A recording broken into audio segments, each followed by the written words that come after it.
featuring the Spartans of Homestead and your Huntington North Vikings. At this time, we want to introduce to you the starting lineups. First, the visiting Lady Spartans. For the Spartans, we have number 10, Maggie Rogers. Number 14, Maggie Kuhlman. Number 22, Eva Scarberry. Number 30, Delaney Sykes. And number 40, Claire Berta. And coaches for Homestead are Nicole Gillis and Cassidy Young.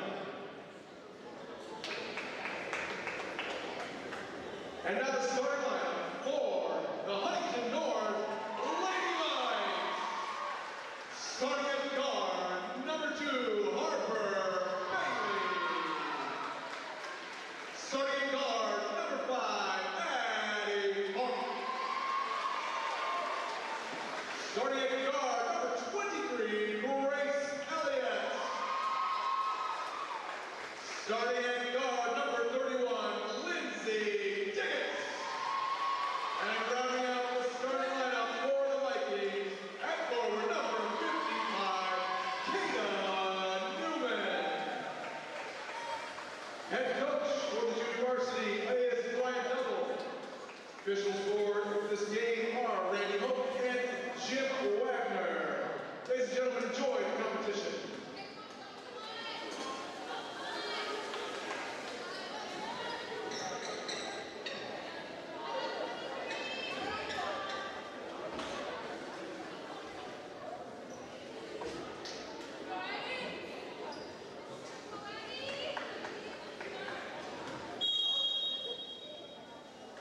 Viking foul on 31, wins and digs.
Fouls on 23, Grayson Elliott.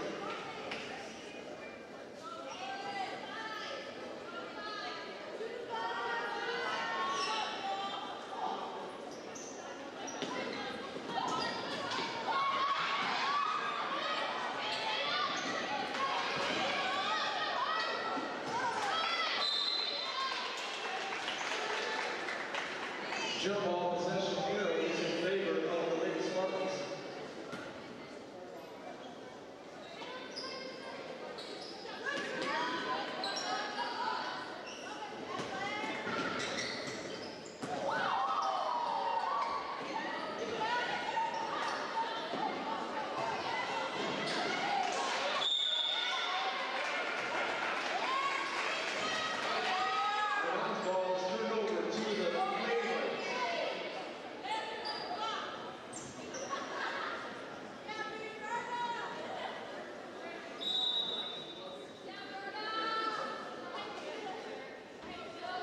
Substitution for the Vikings, number 10, Jackie Elliott.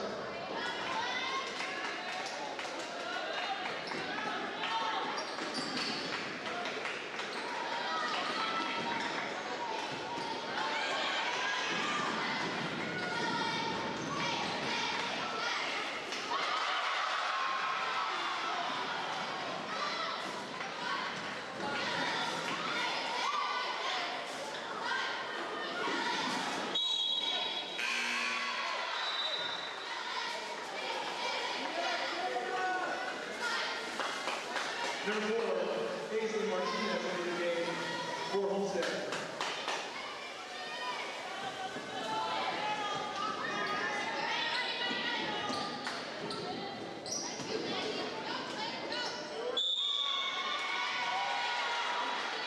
Jump ball possession arrow is in favor of the Lady Vikings.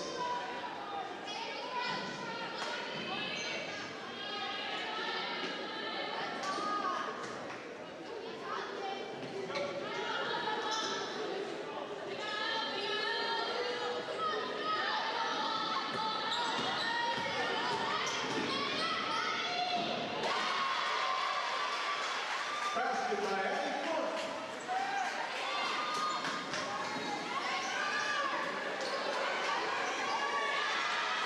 Basket by 40, Claire Burner.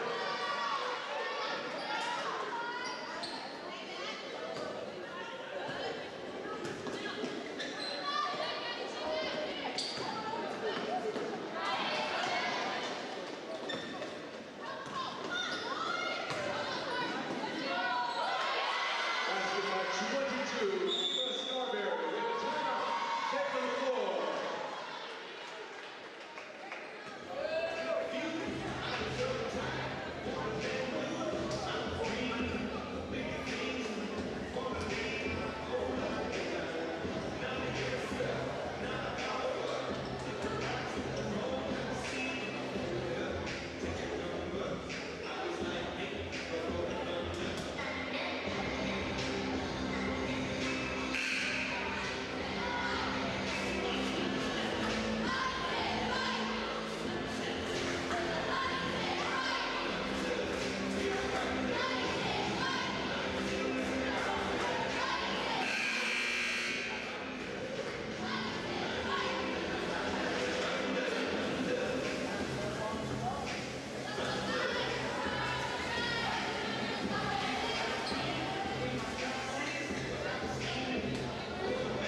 Jump ball turned over to the Spartans.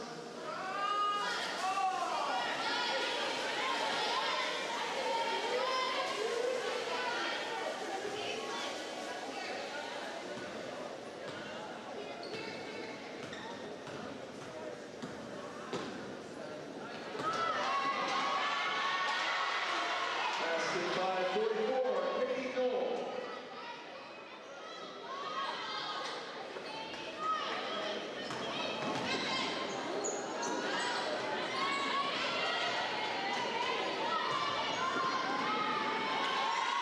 Basket by 22, Eva Scarberry.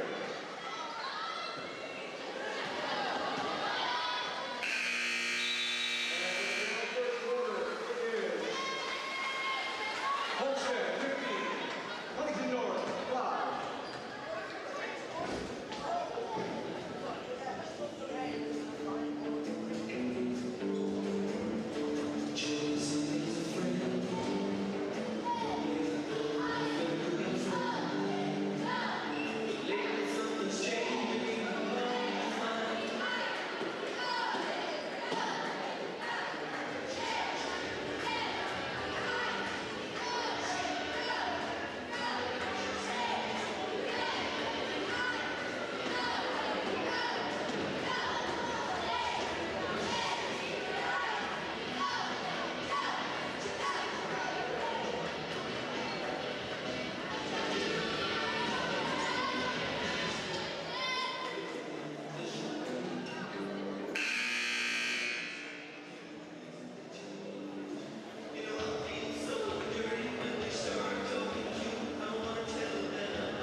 Out of bounds to the Lady Vikings.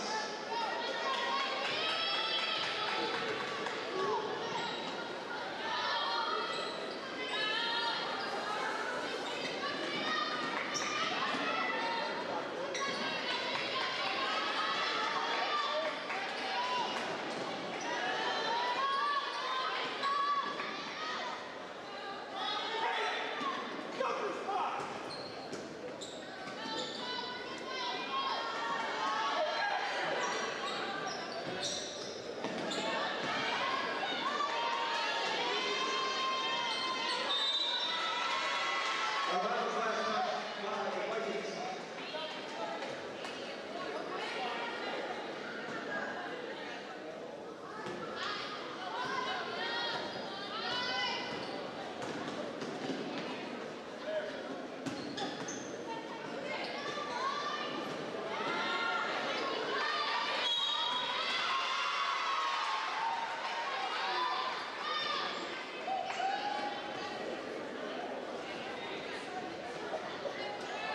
The Lady Spartan foul on number 10, Mary Rogers.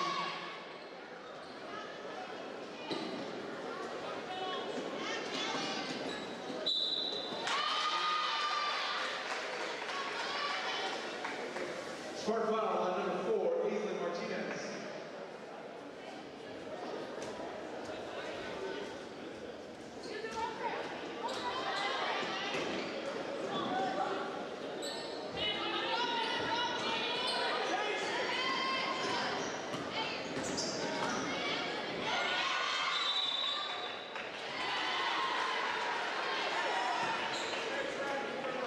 Travel violation.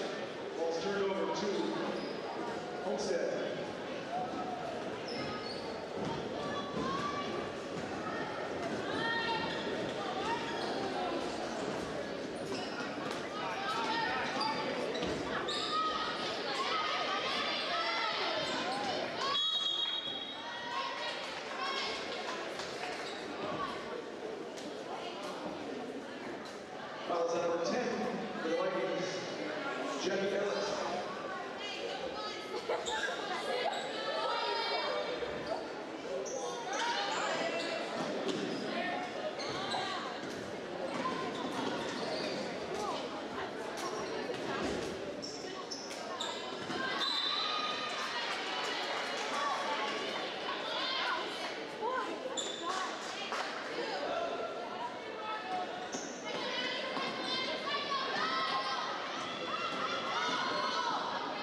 Number 12, Sadie Uppercraft into the game.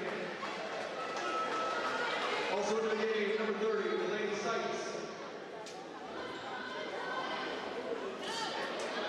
Spartan basketball out of bounds.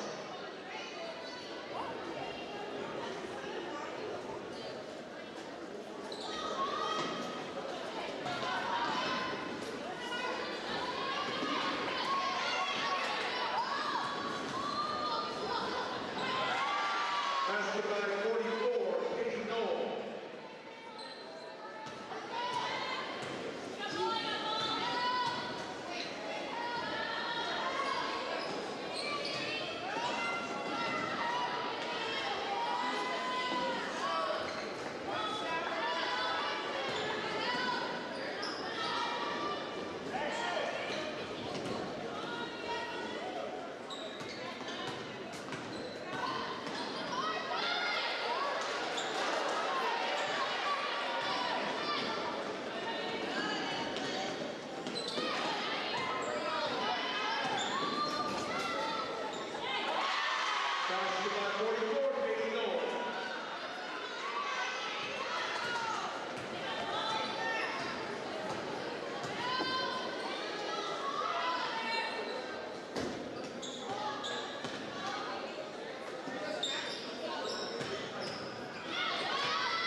Homestead foul.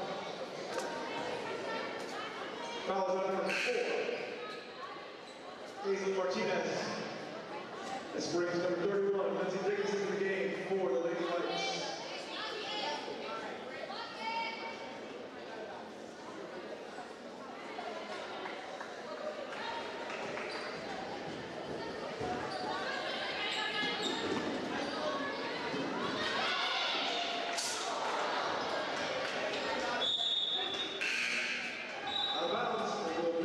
Spartan basketball. This brings number 14, Maggie Coleman, back into the game for Homestead.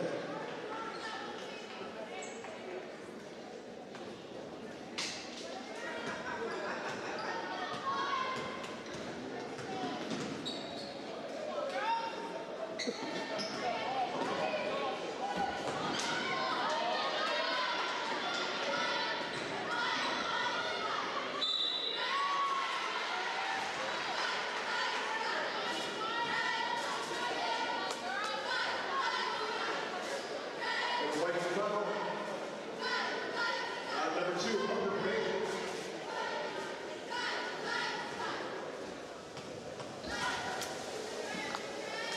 That's Mary Rogers at the line. Substitutions for Homestead.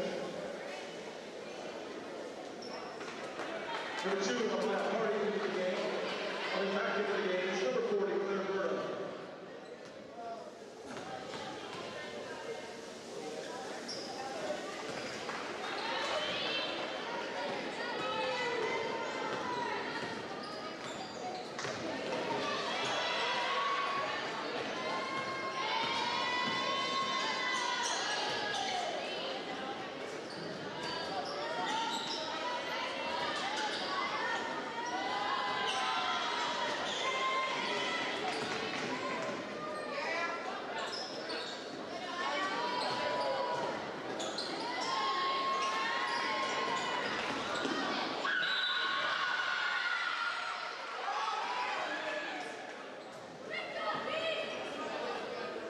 Homestead foul on number 30, the Lady Spartans. That will put Harper Bailey at the line. She's shooting 2 for the Lady Vikes.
Substitution on the floor for the Spartans. We have number 4, Aislinn Martinez, and 44, Katie Noel.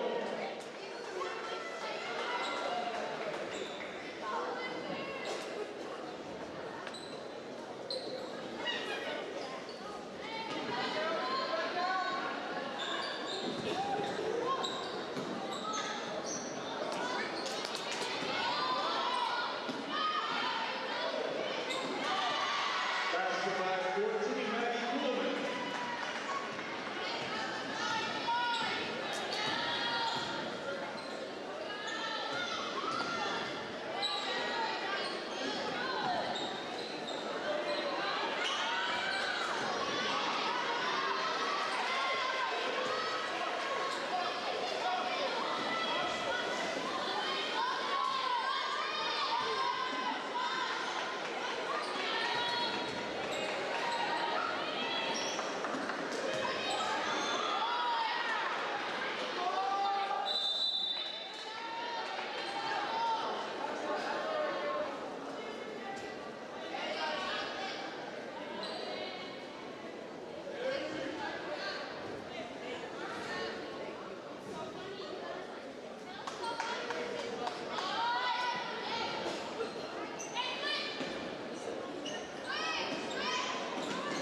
bounds left touched by the Spartans.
Spartan foul number 40, Claire Berta.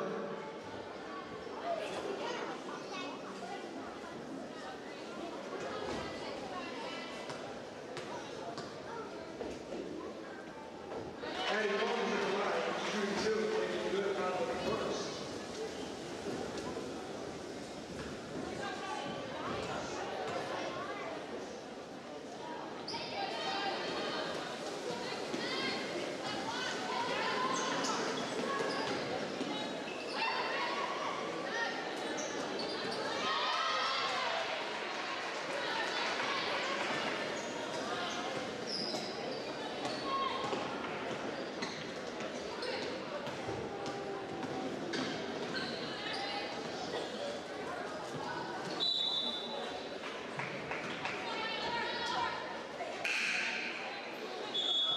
Substitution for Homestead, number 44, Katie Noel.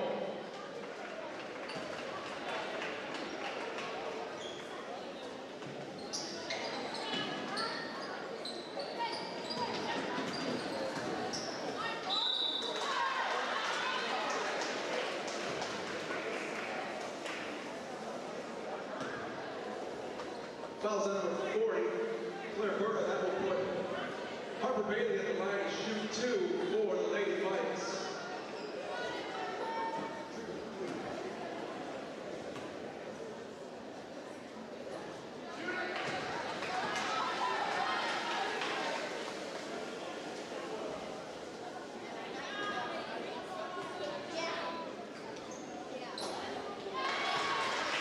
Harper Bailey with 1 from the line.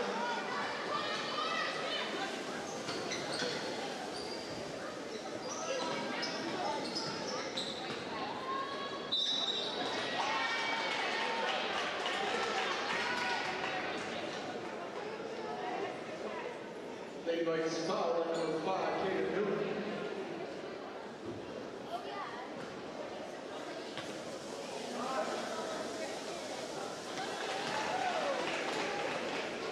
Number 40, Claire Berta at the line.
Substitution for Homestead, number 4, Martinez into the game.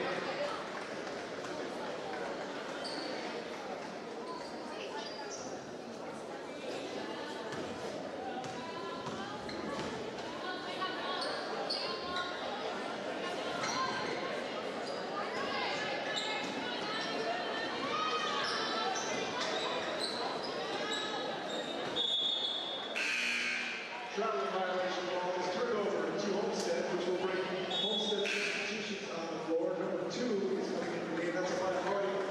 She is joined on the court by number 30, Elaine Seitz.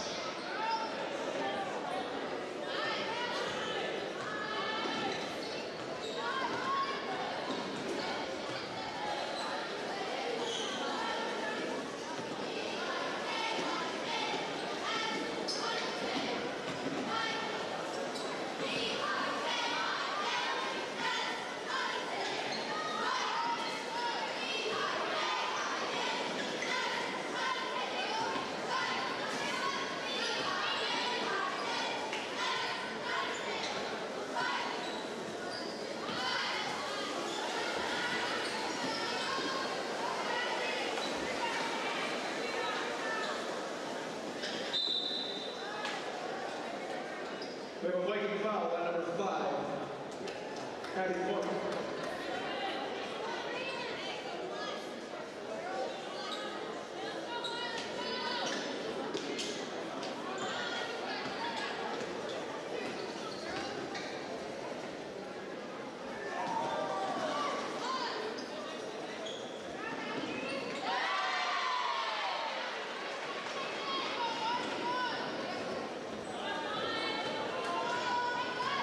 Faster by 14 men.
Jump ball possession arrow is in favor of the Spartans.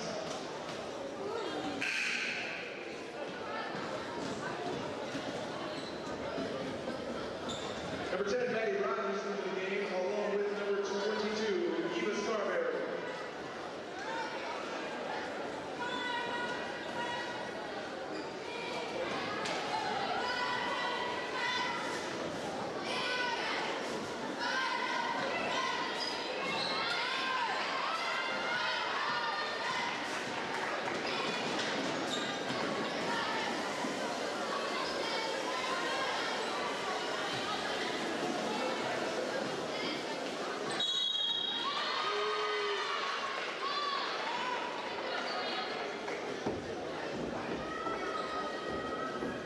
Homestead foul line 44, Katie Noel.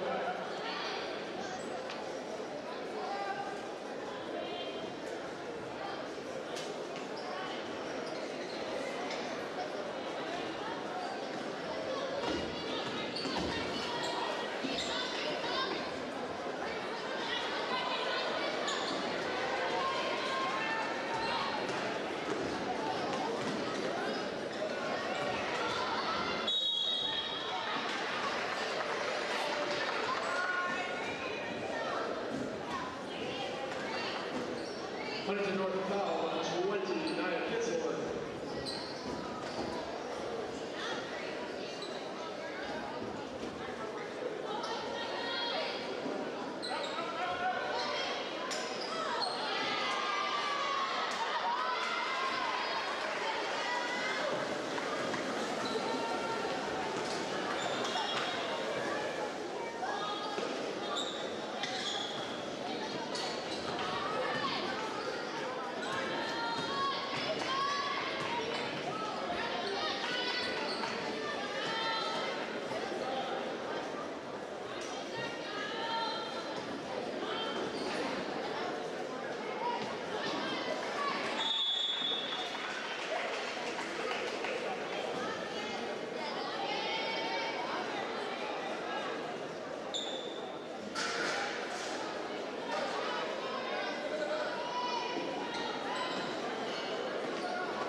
Fouls at Homestead 44, Katie Noel.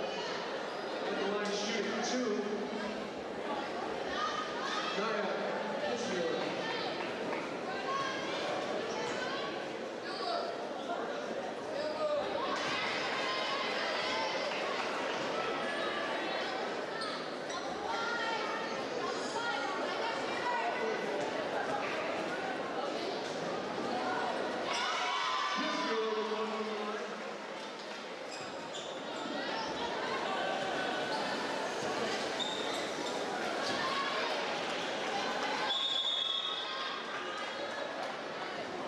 Jump ball, it will be Viking basketball.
Homestead foul, that's 20.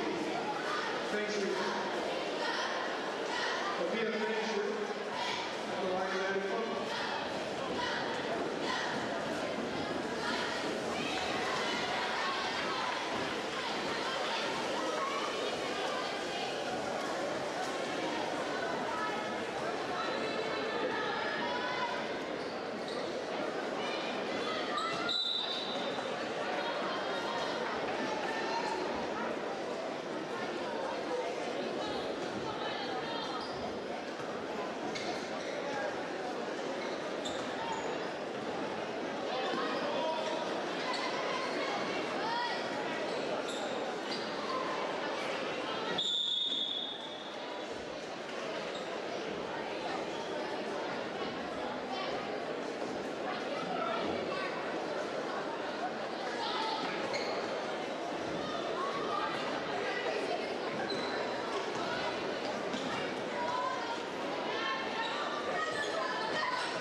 It's time for Huntington North Lady Vikings basketball on your Huntington North Sports Authority, Viking Radio, 91.9 WVSH.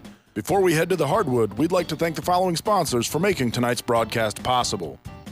Bailey Love Mortuary, Bippus State Bank, First Federal Savings Bank, Hartburg Roth, Garrett Halverstad and Garrett Law, Nove, and Wise Guys Downtown.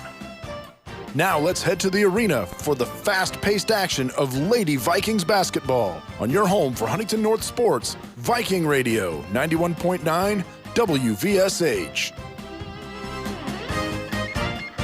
Coming to you live from Bob Strait Court and North Arena here at Huntington North High School for the first time this season as the Lady Vikes are set to take on the Homestead Spartans. Huntington North at 1-2 on the young season, taking on a 3-1 Homestead squad. Jaron Matheny, Ryan North, glad you're with us for Viking Lady Girls Basketball, Lady Viking Girls Basketball here on WVSH 91.9 The Edge and HN Media on YouTube. As I mentioned, Homestead off to a 3-1 start this year. Huntington North at 1-2 in the first home game of the year for the Vikings. Ryan, after an impressive win over Carroll, 66-40, the final score. Huntington North leading wire to wire in that game against Carroll, a squad that may be a little bit down this year, but the Vikings pick up their first win of the season nonetheless, and you have to think that hopefully builds some confidence for them coming into this one against Homestead. Absolutely.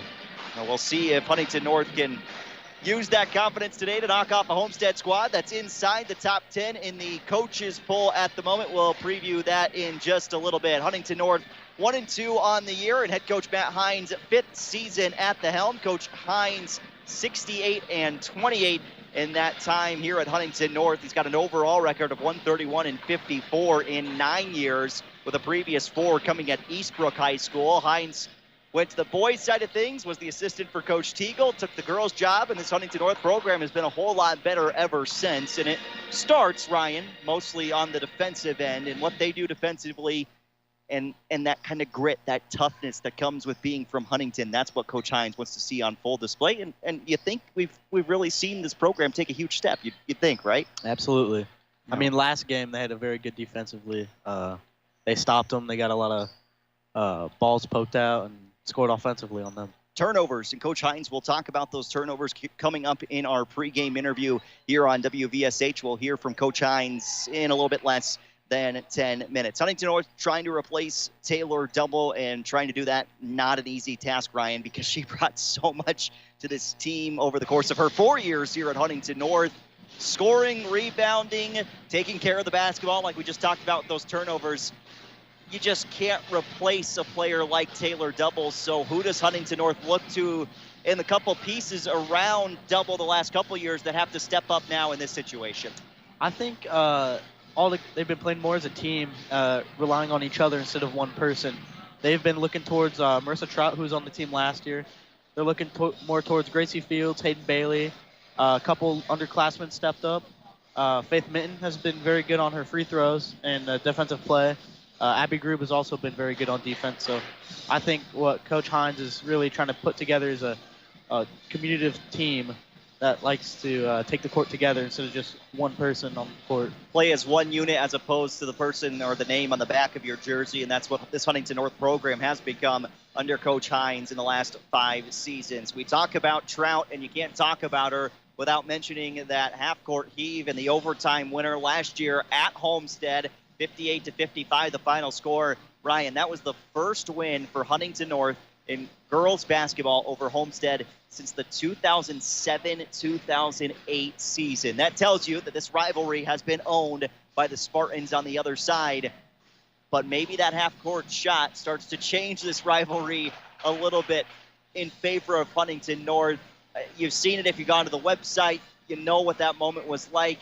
But the win last year, it felt like kind of rejuvenated Huntington North. Okay, we could be Homestead. We can play with Homestead. We can be in these games. And hopefully we get to see the same thing here tonight. Absolutely. That shot was just a great shot. And Homestead's team last year was a lot of seniors. So there's a lot of underclassmen on this year's team, so we'll see if that carries over to this game as well. Yeah, let's dig into this Homestead roster. The Spartans under head coach Rod Parker, who has become synonymous with girls basketball here in northeastern Indiana. 405 wins, 136 losses in 23 seasons at the helm for the Spartans. Homestead has won 9 of the last 12 sectionals that they've been a part of. They've got a couple regional titles mixed in there, a couple semi-state titles, and of course the state championship as well with Coach Parker and his daughter, who's now on staff for Homestead. But when it comes to this year's Spartans girls basketball team, you start with number 10, the sophomore Maya Epps, who is just part of this long-standing tradition of really good Spartan girls basketball players. Kind of started with Carissa McLaughlin and Ayanna Patterson, who was, a top 5 recruit nationally. And now Maya Epps, just a sophomore, just averaging south of 20 points per game, though. She brings a physical nature to the floor, which we'll hear from Coach Hines in a little bit. But she scores at will, and she's one of those 5-tool players that, for some reason, Homestead seems to churn out year after year after year. And if you don't slow down Maya Epps, you just don't stand a chance in winning this game. Well, we'll see if Epps can get going early in this one. The sophomore for Homestead, 19 points per game this season. She'll be accompanied by a couple of other high-scoring players. Gabby Helsum, just a sophomore, 16.3 points per game. And maybe this is the bigger story, Ryan, is for both of these teams, trying to find where the underclassmen, where to plug and play. And maybe it's not all about this year, but building a foundation for years to come with these two groups. Absolutely. We'll see if Homestead and Huntington North can, continue the season on the right foot. Spartans at 3-1, Huntington North at 1-2. Let's dive into Sectional 6, the Columbia City Sectional this year. Homestead 3-1, Wayne is at 2-4, Southside at 1-5, Huntington North 1-2, New Haven is 0-6. Columbia City, though, the cream of the crop when it comes to Sectional 6, at least we think so far this year, off to a 5-0 start. Obviously, the Northeast 8 competition could be tough for Huntington North when it comes to Columbia City. But this is an Eagles group that's top 10 in terms of the coaches' poll, and really does look like they're going to put up a tough test, not just in Sectional 6, but in regional play inside the Northeast 8 this year. And I think, Ryan, anytime you get the floor this season, you don't want to run into Columbia City, and people will be praying that when the sectional draw comes, Columbia City's on the opposite side of the bracket. Oh, yeah. Oh, absolutely, and it's part of that Eagle squad that just continues to get better. Columbia City right now at number 5 in the coaches' poll. Snyder at 7, Homestead at 10, and then if you look down the line as well, Homestead, their lone loss of the year is to Noblesville. They come in at number 6. Noblesville has one loss this season. It's to Lawrence North. They're at number 11, and all that encompasses a tough start to this year for Huntington North in the schedule. We've seen Carmel, Snyder, Carroll already. Now you get Homestead, and the next 2 games, Ryan, don't get any easier. What are those next 2 games on the schedule for Huntington North? Only got Fort Wayne Lures on November 28th, and December 1st they have Norwell. So conference game on December 1st, on the road at Norwell too. It's for Coach Hines, first 6 game of the year. This block of games for Huntington North could really set them apart or tell you what this season is going to be like for the Lady Vikings. You get this test early and hope that, okay, we're playing early games this season. And maybe Huntington North, they lose the next 3 games and they start out the year 1-5. Why is that not a bad thing, though, to start the year against so many good competitors, knowing that down the line you want to be playing your best basketball? I think it gives them a sense of where they're at in the season and what things to improve on, especially being the tougher games early on in the season. And it gives them that willpower and grit to finish out the season to the best of their abilities. Yeah, and then you get into sectional play, and hopefully you feel like, okay, we've improved this season. We aren't who we were in Game 6 of the year to who we are now in Game 23 or 24 of the season. And Coach Hines, it's going to take time, and it always does. And there's some programs like Homestead, it just seems like they kick off the year, and they're on the right foot already, and they're rolling. I know Coach Parker would say differently, but it just seems like they get off on the right foot. For Huntington North, they've been instilling this system under Coach Hines for the last 5 seasons. You got to work together. And like you mentioned earlier, Ryan, playing as one group and one unit is key when it comes to this Vikings basketball program. take a look at the non-conference record so far. The Northeast 8 has fared pretty well to start the season. 28-14 in the non-conference slate so far this year for Northeast 8 competition. The Summit is actually a little bit down, below 500 at 16-22. Now, some of that has to do, Southside is down this year again. Wayne is one of those fringe teams in the middle. And then, you know, Northside, they're on a long losing streak. There have been some problems with some of the Fort Wayne community schools. Northrop's a little bit better this year. Snyder, obviously, we just talked about, they're inside the top 10. They're going to be a better team this year.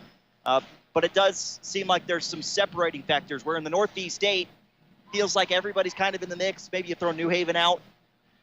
You look over at the Summit, and you know it's Homestead, it's Snyder, and then really it's everybody else. And that's why for Huntington North, you feel like at the end of the year, they could be well prepared for a sectional run. Huntington North getting ready to take on Homestead. Jaron Matheny and Ryan North, glad you are with us. Let's hear now from the head coach of the Lady Vikes, head coach Matt Hines. When we return, we will have your starting lineup. We will have the national anthem as well. And don't forget, today's broadcast is brought to you by Bippis State Bank, with 4 locations, including 2 branches in Huntington, 1 in North Manchester, and a branch in Roanoke. Bippis State Bank is an independent community bank. Thank you, Bippis State Bank, for your continued support of our broadcast. Here's the head coach in his 5th season with the Lady Vikes, the first home game of the year, Matt Hines. Huntington North girls basketball head coach Matt Hines is with us now. Coach, 1-2 start to your season so far, but off a big win over Carroll. What'd you see the last time out helped you guys get your first victory of the season? Well, honestly, a big part of it was we took care of the ball. And, you know, when you take care of the ball, it gives you more opportunities to put the ball in the basket. And you know, we had 33 the first game, and we had 27 the second. And, you know, I think it was kind of eye-opening to our kids when we talked about, think about, you're not going to go air-free, but think about how many more possessions that is to shoot the ball. Plus, when you turn the ball over and those are turning into 2 points for them each time, that's a big lopsided, you know, margin. And so we talked a lot about that. Our girls did a good job. And then we also talked about taking care of the paint a little bit better. And I think those are two areas that really kind of solidified our win against Carroll. 2 tough teams to start the season as well. You get Snyder to kick off the year, and then Carmel. What do you learn in those 2 matchups going up against the high-level competition? Yeah, I mean, our first 6, the first quarter of our season are pretty brutal for us. But honestly, I wouldn't have it any other way. It kind of prepares you for the rest of the season. When you kind of start out the gate that way, you know, we don't have any cupcakes to start out the season. And you know, I think that's good for us in a way. You know, you kind of get, in a way, figure of speech, we kind of get punched in the mouth a little bit and take a step back and go, okay, you know, how are we going to fight back? And that's kind of what we're learning to do here. And feels like it's good to start the season that way so you can, you know, like everybody wants to, play better at the end of the year. You get Homestead tonight, Lures coming up, then you're at Norwell. So like you said, gauntlet to start the year. How do you approach this as a coaching staff knowing those first 6 games are so tough? Well, you gotta coach the game within the game, right? So you have small battles. Right now for us, that's turnovers, and then making sure that on defense that we're taking care of the paint. You know, we don't want to give them free transition points or points off of turnovers, and then we want to make it difficult for them on the other end of the floor. So that's how it starts for us right now, and then we get that shored up. We'll build on to something else, and but we just want to be that consistent here for the next couple games and go from there. Last year's overtime winner, obviously everyone's seen it, the excitement of all that, and beating Homestead for the first time in a long time. How do you try to replicate that here tonight?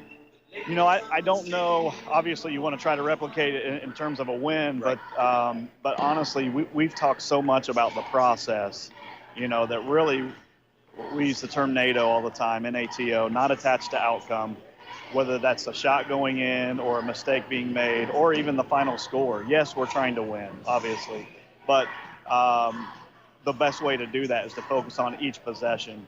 And that game last year, that's exactly what we did. We put ourselves in a position, and we took advantage of the situation. That's what you're trying to do every game. And so to replicate that would be just to focus on the process. We're going through a book this year as a team called Chop Wood, Carry Water, and it just talks about that exact process, right? We're not attached to our outcome, but each thing we do, we're building our own house all the time. You know, and we want to build it the right way. And in order to do that, we got to take care of the little things every step of the way. Maya Epps seems to be the next player in a long line for Homestead of great talent and a future Miss Basketball, if we're being quite frank. She's just a sophomore, but what makes her so special? Her tenacity. You know, when you watch her, she's so aggressive. She can finish with both hands around the basket, and she's just a really physical player with the ball. A lot of times you think physicality as, you know, maybe a defender, or she's physical with the ball. She'll get into you. She'll get her shoulder into you. She's a special player. So we've got to do a good job of building that wall a little higher and make sure she doesn't get into the paint. The dangerous thing with that is if you help off, they got shooters all around. All right, Coach, end things with this. What do you want to see tonight? First 4 minutes to get your side off and rolling against Homestead. Yeah, you know, to be honest, I want to walk away from this game, and I want Homestead to know they played the hardest working team they've played all year, and I want it to remain that way. That's something we can control. We're going to try to put the ball in the basket. We're going to try to get stops. We're going to control what we can. And at the end of the day, one thing we can control is our effort, our energy, and our enthusiasm. All right, Coach, appreciate your time. We'll talk to you after. All right, thank you. That's head coach Matt Hines joining us here on our pregame report as we get ready for Lady Vikings basketball. WVSH 91.9, The Edge. Jaron Matheny, Ryan North. Glad to be with you. We'll get you your starting lineups after the national anthem. Homestead in blue, Huntington North in white tonight. We've got the band in the building, so we'll turn it over for our national anthem this evening. Again, starting lineups are right after this here on WVSH 91.9 The Edge and HN Media on YouTube. The next anthem will be performed by Huntington North's Pep Band under the direction of band director Michael Pettit.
Huntington North Band leading us in tonight's rendition of the national anthem. Again, we welcome you inside Bob Strait Court and North Arena. Jaron Matheny, Ryan North for Huntington North High School and WVSH 91.9 The Edge. Let's take a moment now to run through the starting lineup for both of these sides, starting with the Homestead Spartans, off to a 3-1 start this year under head coach Ron Parker, who's in his 23rd season at Homestead. A sophomore guard wearing number 10, Maya Epps. A junior guard, number 12, Liv Fry. A sophomore, number 14, Carly Mollering. Wearing number 22 and averaging just over 16 points per game this season. A sophomore, number 22, Gabby Helsum. And then rounding out the lineup for head coach Ron Parker, a sophomore guard and forward, number 24, Whitney Ankenbruck. Again, the Spartans head coach Ron Parker, 403 victories 405 victories, rather, over the course of 23 years. Now for your Huntington North Lady Vikings.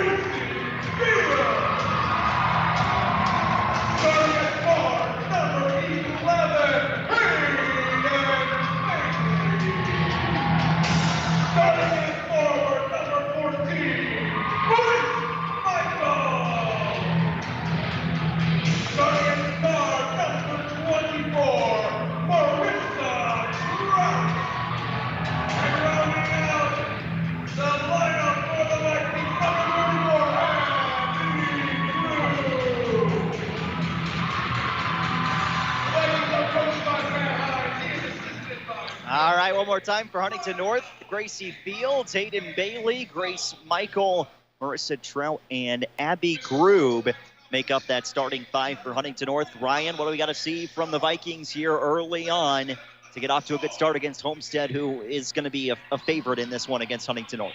I just think they have to bring back what they had last week against Carroll, the good defense, the good coverage, and the tempo. I think they need to play fast-paced, smart ball, and make good passes to be able to beat this Homestead team. Making good passes and limiting turnovers, certainly for Huntington North. It's Trout on the H here at Huntington North, up against Helsum.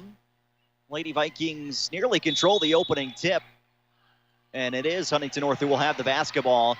And we'll see on that possession arrow if they count that as a possession for Homestead, and they do. So Epps controlled the ball before falling out of bounds on the right side of the floor. It's a Homestead possession to win the tip, and then the arrow goes to Huntington North despite the immediate turnover is what we'll call it. So there's a break for Huntington North to start things as Hayden Bailey dribbles and a bounce pass top of the key. Right side, Trout on the drive down towards the right block bar, jarred free, and then thrown off of Trout by Liv Fry out of bounds. It's Homestead possession, 7:45 first quarter as Huntington North just tries to settle in a little bit here, Ryan.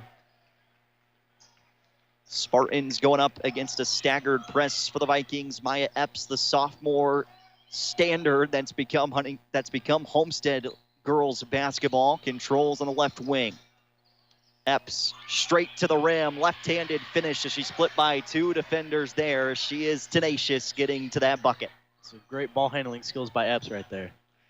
And I'm sure we'll see that on full display as we continue throughout the night. Little runner with the left hand. Doesn't drop for Hayden Bailey. Epps running up the floor. Kick out. Right wing tray for Enkenbrook is good. And it's 5-0 Homestead. First 55 seconds of action. Vikings with the basketball. Volleyball line to the right wing as Gracie Fields dribbles in one hand. Spins back on the underhand toss to the far side corner. Hayden Bailey with the basketball. Bounce pass into the heavy traffic, kicked out for Grube, and the long three, too strong, off the far side iron, collected on the glass by Homestead. Spartans looking to run. Enkenbrook gives up. Epps after a touch from Fry. Left wing, Helsum, again, north of 16 points per game this year, draws the foul. And Gabby Helsum head to the free throw line, and Homestead in the early going just looks to be a little bit quicker out on the floor than Huntington North. Nothing the Vikings can't overcome in this early going. 6:36 first quarter, 5-0, make it 6-0 as Helsum's first free throw is good. But Ryan, as we talked about, turnovers early plaguing Huntington North. Second free throw drops for Helsum. 7-0 start for the Spartans, 6:35 first quarter. Bailey, Michael, Trout, Grube, and Fields make up the five for the Vikings. Trout with a basketball against Epps. And harassing defense from Maya Epps as Trout sets a screen to jar Fields free. Bailey goes down the left lane line, too strong off the glass. Put back doesn't go on the offensive rebound for Michael. But another offensive board, a foul underneath, and Huntington North has possession underneath the bucket after this foul. And a chance to set up something for this Viking offense. Foul is on Mollering, her first. And underneath the bucket, it's Gracie Fields to inbound for the Lady Vikes. Down screen set by Trout. Trying to work her way back to the basketball. Thrown up for Grube, who does save it before it crosses the midcourt line. Trout up against Fry. Back cut to the inside. Bounce pass off for Michael. Ball on the floor. Chaos ensues. Trout picks it up near the logo. Off for Grew, and now back to Trout between the two circles. Under 6 minutes, first quarter, 7-0. Huntington North trailing Homestead. Trout from long range, just off the top of the key. Splash for Trout, and Huntington North's got its first bucket. 7-3, Sparty, 5:45 and counting first quarter. Homestead answers on the left wing tray from Aikenbrook. And there it is, full display while you got to get back on defense. Some great fast-paced offense by the Spartans here. Homestead leading 10-3, 5.5 first quarter. Chest high pass collected by Trout. Triple threat position, slings it to the left side of the floor and now into the far corner. Bailey down to the baseline, spins out left wing, pass deflected out of bounds by Mollering. And we got our first sub of the game in for Huntington North. Faith Minton's in and exiting Grace Michael. So sophomore Minton onto the floor for the first time for Huntington North. And this is a Lady Vikes side that doesn't go very deep on that bench. Staying out of foul trouble is crucial for Huntington North, who's wearing white on white tonight. Homestead blue on blue. Black lettering and numerals for the Vikes. And it's that gold for Homestead. And the numerals in lettering as Bailey to the inside. Bounce pass underneath baseline. A lot of Spartan jerseys in there. Ball couldn't be kicked out as it's taken away by Fry. Epps just inside the right wing, cuts straight to the middle of the floor. Heavy contact. No foul called as Epps missed the lay-in. Like Coach Parker certainly was looking for a foul call there for Homestead. Trout trying to drive against Epps. Marissa Trout, the junior, Maya Epps, the sophomore. We'll see them do battle a couple more times over the next couple of years. 4:35 first quarter, 10-3. Homestead in front of Huntington North. Groob in the right corner. Work it to the far side wing. Bailey bounce pass collected by Groob as Huntington North's offense tries to find an opening. Backdoor pass for Fields is out of bounds. Turnover by the Vikings, and just too many turnovers in the early going here for Huntington North, Ryan.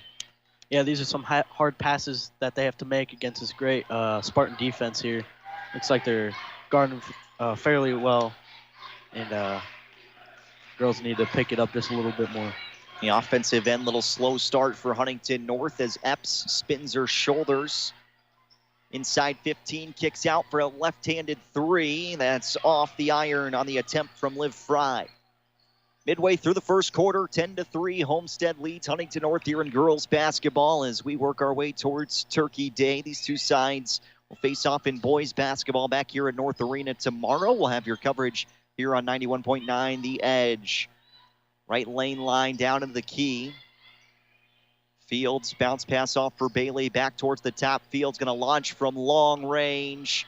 Soft touch off the rim, but doesn't drop back through, and a rebound for Helsum. Homestead leads by 7. Baseline pass was kicked out towards Mollering, but in the area of Bailey, and then she turned it over, stolen by Fry. Epps attacks the bucket, kicks out, 3-ball, left wing, and good. Mollering knocks it through, and Huntington North wants to call a timeout. 13-3, Homestead, 3:13 first quarter.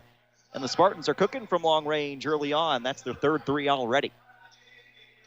Good look from deep there. And Ryan, so far, what are you seeing from Huntington North? I see some effort there, like passing in the paint. There's some effort, but the Spartan defense is just overcoming the court right now, and it's making it really hard for the Lady Vikes to make good, concise passes to the bucket. Really congested in the lane for Huntington North to try and attack. We saw Trout take the 1-3 that went in. Fields with a 3 that was just a little bit light off the iron.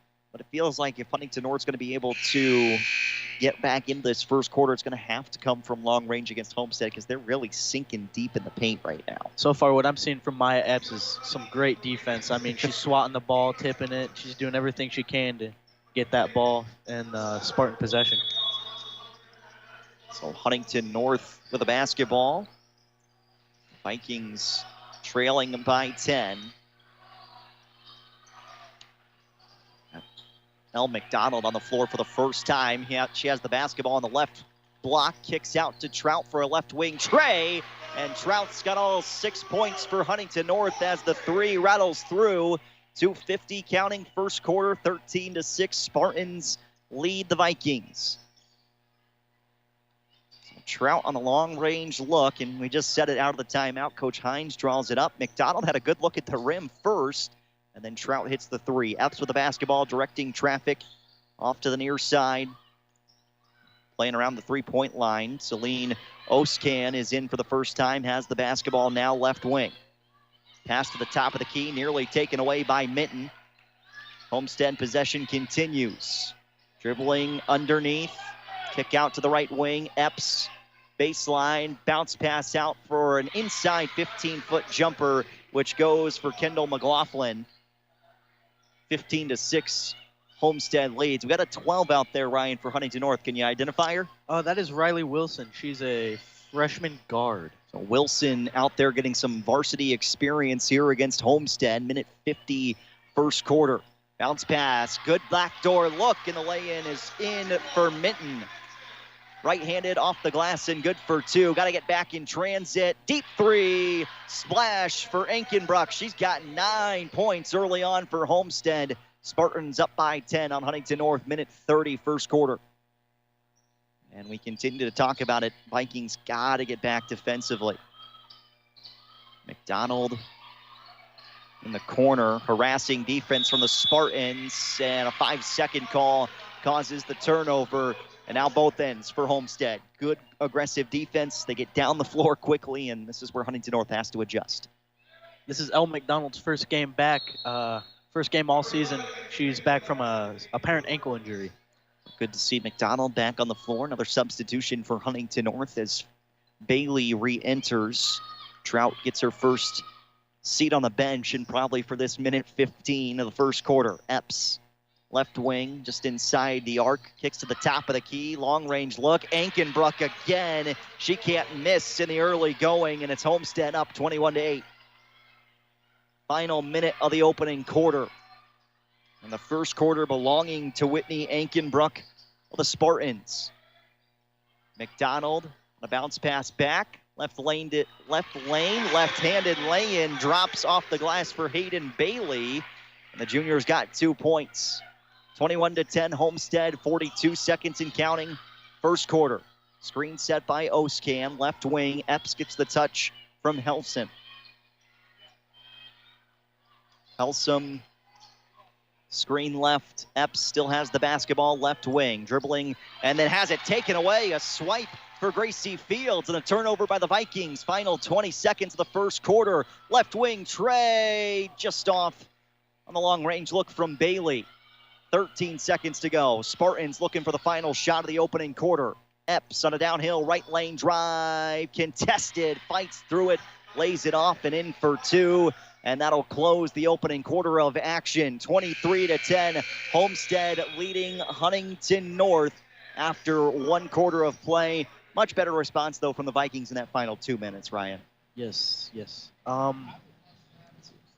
Yeah, you want to take us through some first quarter stats for Huntington North? So far, Hayden Bailey has 2 points, Faith Milton has 2 points, and Marissa Trout has 6 points with 2 threes. 6 points for Marissa Trout. Huntington North trailing 23-10. We'll come back with the second quarter of action after this. You're listening to Huntington North Lady Viking basketball on Viking Radio 91.9 The Edge. WVSH brought to you by First Federal Savings Bank and Nove Corporation.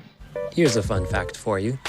The average chameleon can point their eyes in 2 different directions. On the other hand, the average human can't. So unless you're a chameleon, there's absolutely no way you can focus on texting and driving at the same time.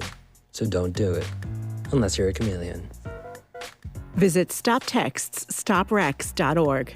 A message brought to you by the National Highway Traffic Safety Administration, Project Yellow Light, and the Ad Council.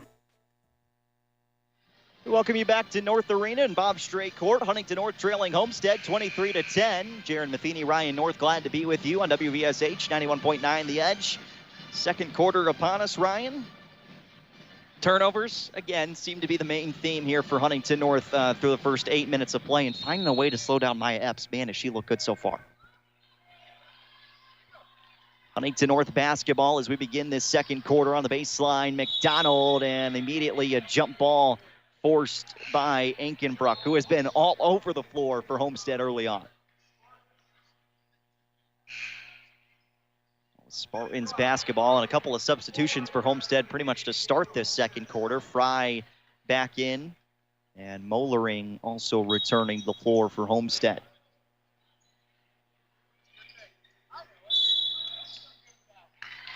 Over and back, no, a carrying call against Epps, and there's a turnover. Huntington North get the basketball back. Those are things you like to see for the Vikings.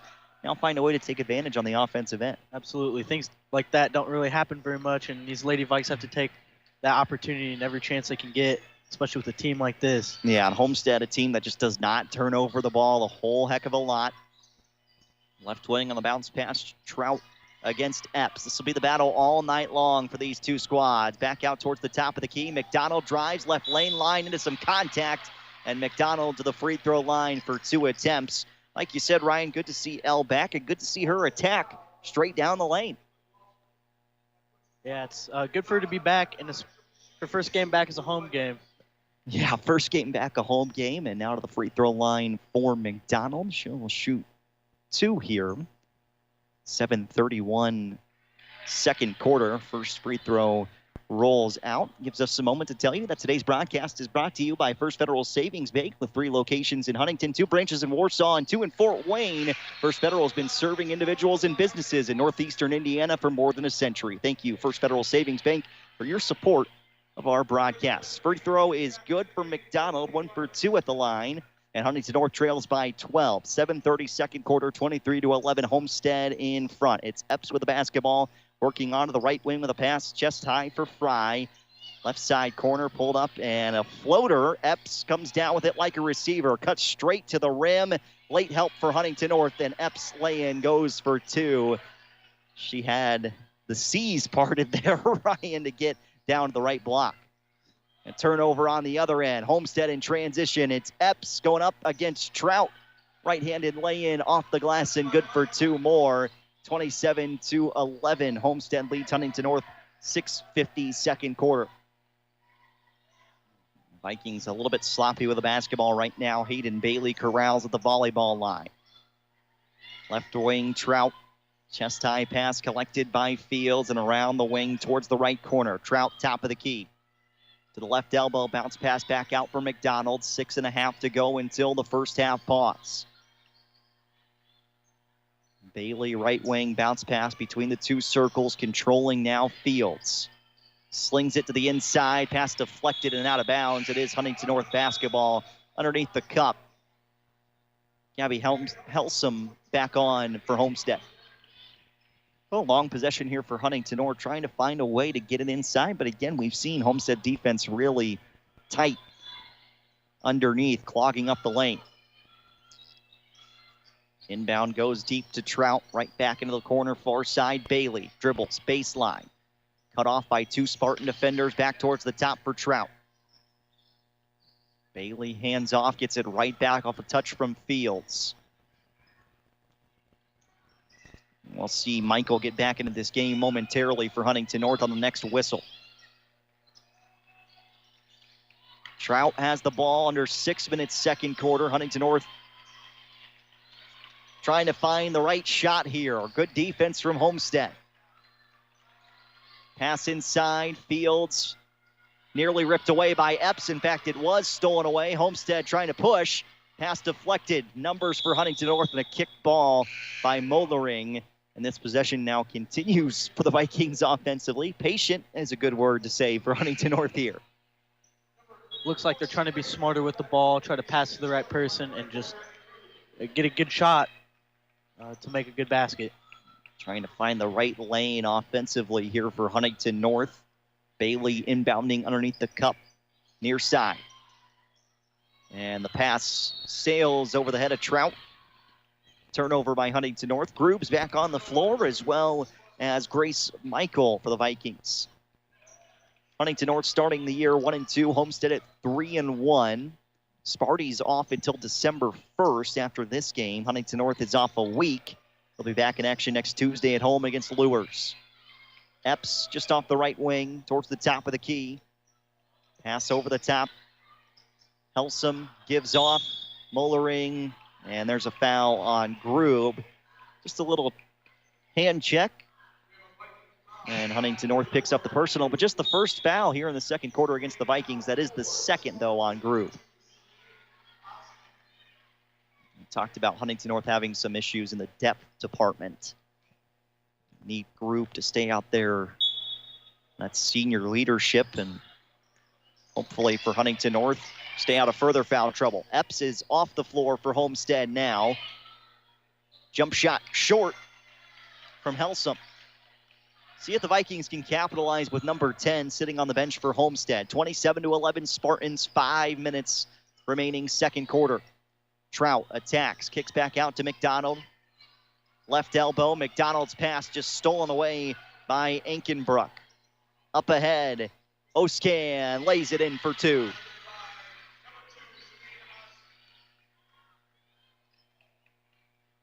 So Oscan with a lay-in. 29-11 Homestead. Groob, right wing, out to McDonald on the left side of the floor. Vikings trying to get set up offensively. Bounce pass off to Trout, baseline, works her way back around and into the key. Runner comes off the front iron. Spartans pushing up the floor. Ankenbrook on the inside. Passed out. And off of Trout's leg, kicked out of bounds. It'll stay with Homestead, 4:13 second quarter. Right now the offense slow moving for Huntington North, but they were able to get back defensively there in that transition opportunity for Homestead. Yeah, these defensive stops are critical for the Lady Vikes. I mean, you don't want these girls to get more points on the board. I mean, there's a lot of hustle there. Trailing at 18 points as Huntington North creates the turnover. Bailey looking up the floor is bumped into by Oscan. That is Viking basketball. That's the second team foul against Homestead. New rule this year here in high school basketball in the state of Indiana. It's 5 fouls per quarter to send you to the double bonus. No more single bonus. And fouls just carry over per quarter now as opposed to the entire half of action. Midway through the second quarter, Huntington North trailing Homestead 29-11. Bounce pass off, collected by Fields. Left wing towards the top of the key, bounces it right. Bailey cutting to the inside. Lay in just a hair too strong from Wilson. And Homestead rebounds back out is Mollering. Spartans try to set up this offensive attack. 3:35 second quarter. Oscan on a back cut. Burrell on the right block, kicks out right corner. Trey. Helsum too strong. Offensive rebound for the Spartans. McLaughlin hauls it in. And then a reach-in foul as Fry tried to attack into the paint. Epps back on the floor for Homestead here for the final 3:24 of this first half. Mollering hits the bench.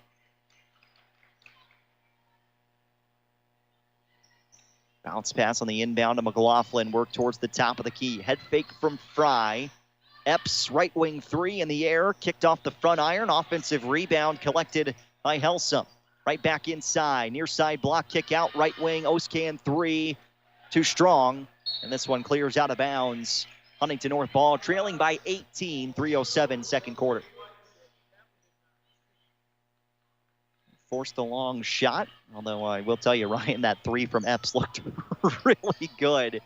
We'll step back and got into formation. Left lane line drive, stopped is Fields. Kick out to the far side of the floor. Wilson bounce pass, left block extended, and a travel on Grace Michael. There's another turnover against Huntington North.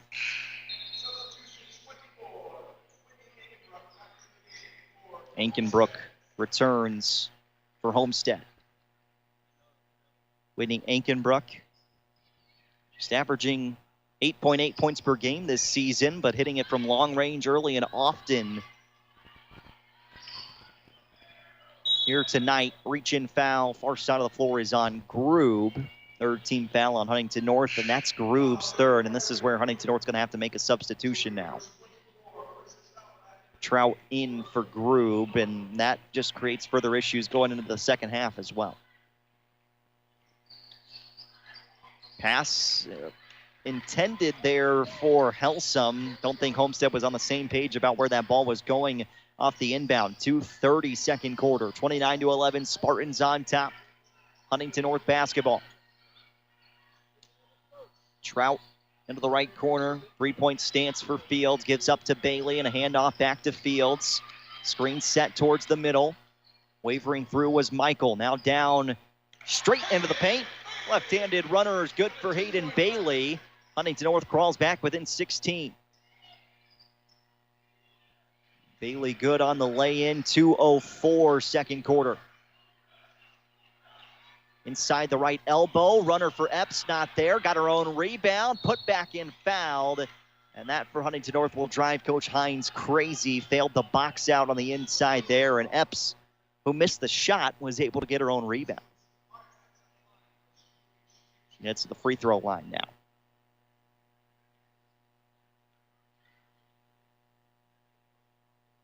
Just kicked off the right side of the rim on that first free throw attempt for Maya Epps.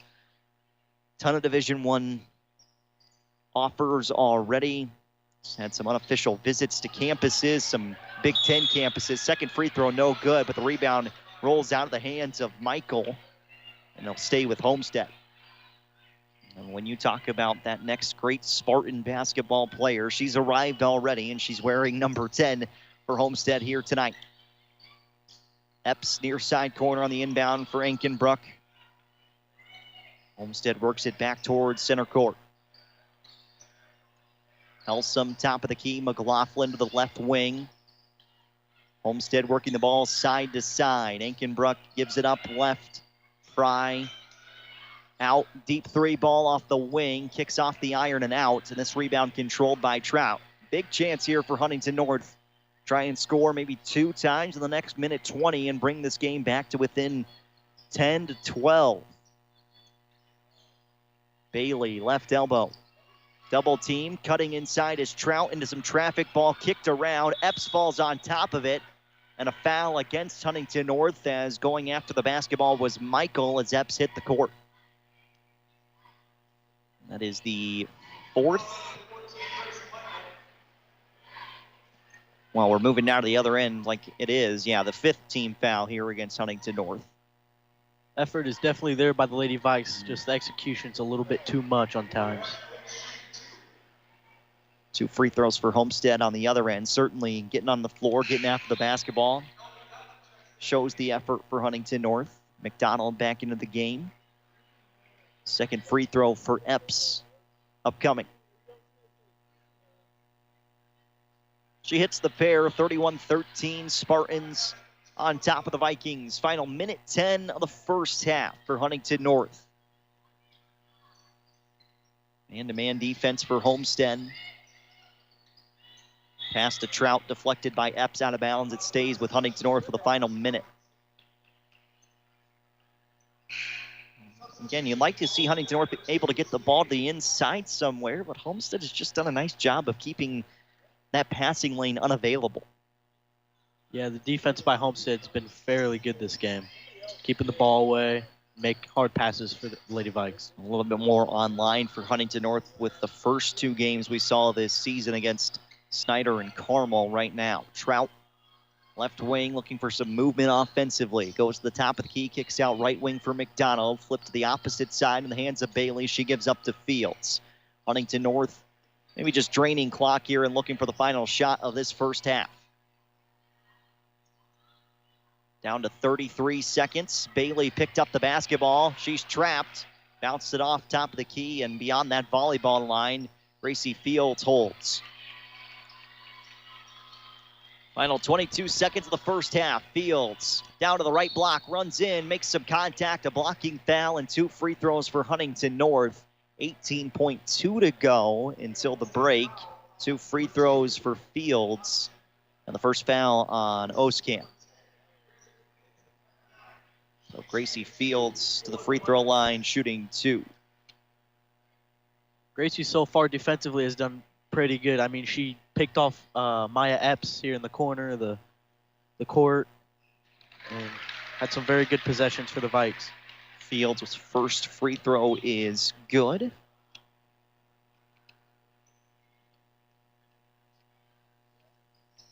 Second attempt drops in as well for Gracie Fields, who's leading the team in points per game this year with 13.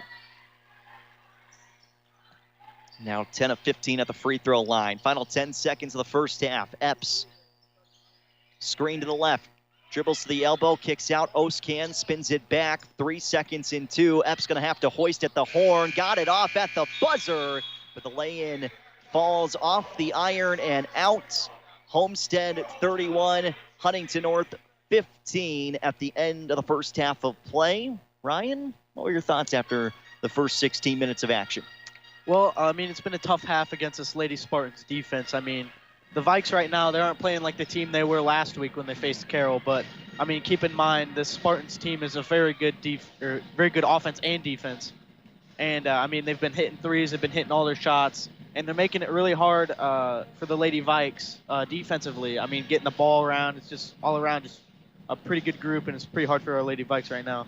Yeah, Huntington North looking for some answers in the second half of play, though just 31-15. Homestead on top of the Vikings at the end of the first half. We'll be back after this week's episode of Commissioner's Corner with IHSAA Commissioner Paul Neidig. You're listening to Huntington North Lady Viking basketball on Viking Radio 91.9 WVSH, brought to you by Wise Guys Downtown in Hartburg, Roth, Garrett Halverstad, and Garrett Law. Here's the Commissioner's Corner.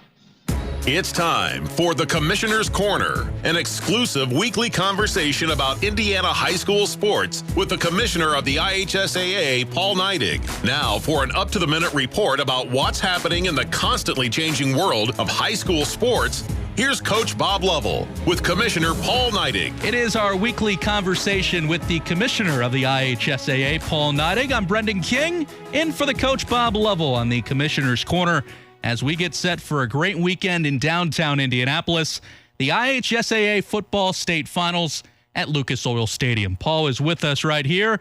Paul, always a great weekend. I just wanted to get your thoughts quickly on all the preparation, all the travel, everything that goes into a football season. What does this weekend mean to you? Well, it means, honestly, it means a lot. But as I told the group yesterday, we've won our state championship at the association, and our state championship happens every day, after school, in the weight room, on the field, on the court, whatever, with coaches, and the ability to learn these lifelong lessons that you get to be as part of a team. But what's not to celebrate in the greatest venue, one of the greatest venues professionally with Lucas Oil Stadium, and certainly celebrating on the same field as the home of our Colts, incredible sponsorship. And, we're going to walk through, we're going to play indoor, and I'm going to text my counterpart in Illinois and tell him what a wonderful day it is in Indiana. Well, he's playing outside all weekend. So there is that. So. Paul, quickly, so I'm from Illinois. My senior year, my high school went to the state championship at the University of Illinois in Champaign. I called the game as a 17-year-old kid in the cold with cold breath coming out of my mouth with every word I said. So I'm definitely thankful to be doing the game in the warm press box at Lucas Oil Stadium. I want to ask you about this, that you're going to play 6 games on the Lucas Oil Stadium turf, and then the Colts are going to play there on Sunday. It's the second time in 3 years that the Tampa Bay Buccaneers are in town. The last, a guy named Tom Brady was the quarterback for Tampa. But for the kids, what does it mean that they're going to play on the field either 48 or 24 hours before NFL guys are going to? That's so unique. It is unique, and it's unique. The partnership is unique, first of all, with the Colts, but being able to go in that facility and play as the curtain raiser is for our professional team on Sunday. And, there's a lot of buzz in the building, especially as the build on Saturday, as they're preparing that building for an NFL broadcast. Our kids will walk out and they'll see all the carts and the cameras and all the equipment that it takes to put on an NFL game. And I think they realize how special it is. Well, I know they do. But I always try to keep them grounded. As I was talking to some of the student athletes yesterday at our meeting, and I said, I always walk in this building, and I look up and I wonder how many bales of hay I can fit in this building. So, it's an incredible facility, but it's still, it's still a building, and it's still got the same lines on it as their high school field, and it's still the same distance from one end to the other. So they'll play football just like they do every other game throughout the year. Paul Neidig is with us on the Commissioner's Corner. I'm Brendan King, and for Coach Bob Lovell. Paul, I know the 2A game will mean a lot to you. Heck, all of them mean a lot to you, but after all, your alma mater is playing. You're from Poseyville. You're a North Posey grad. North Posey to the state title for the first time. What does that mean to your heart?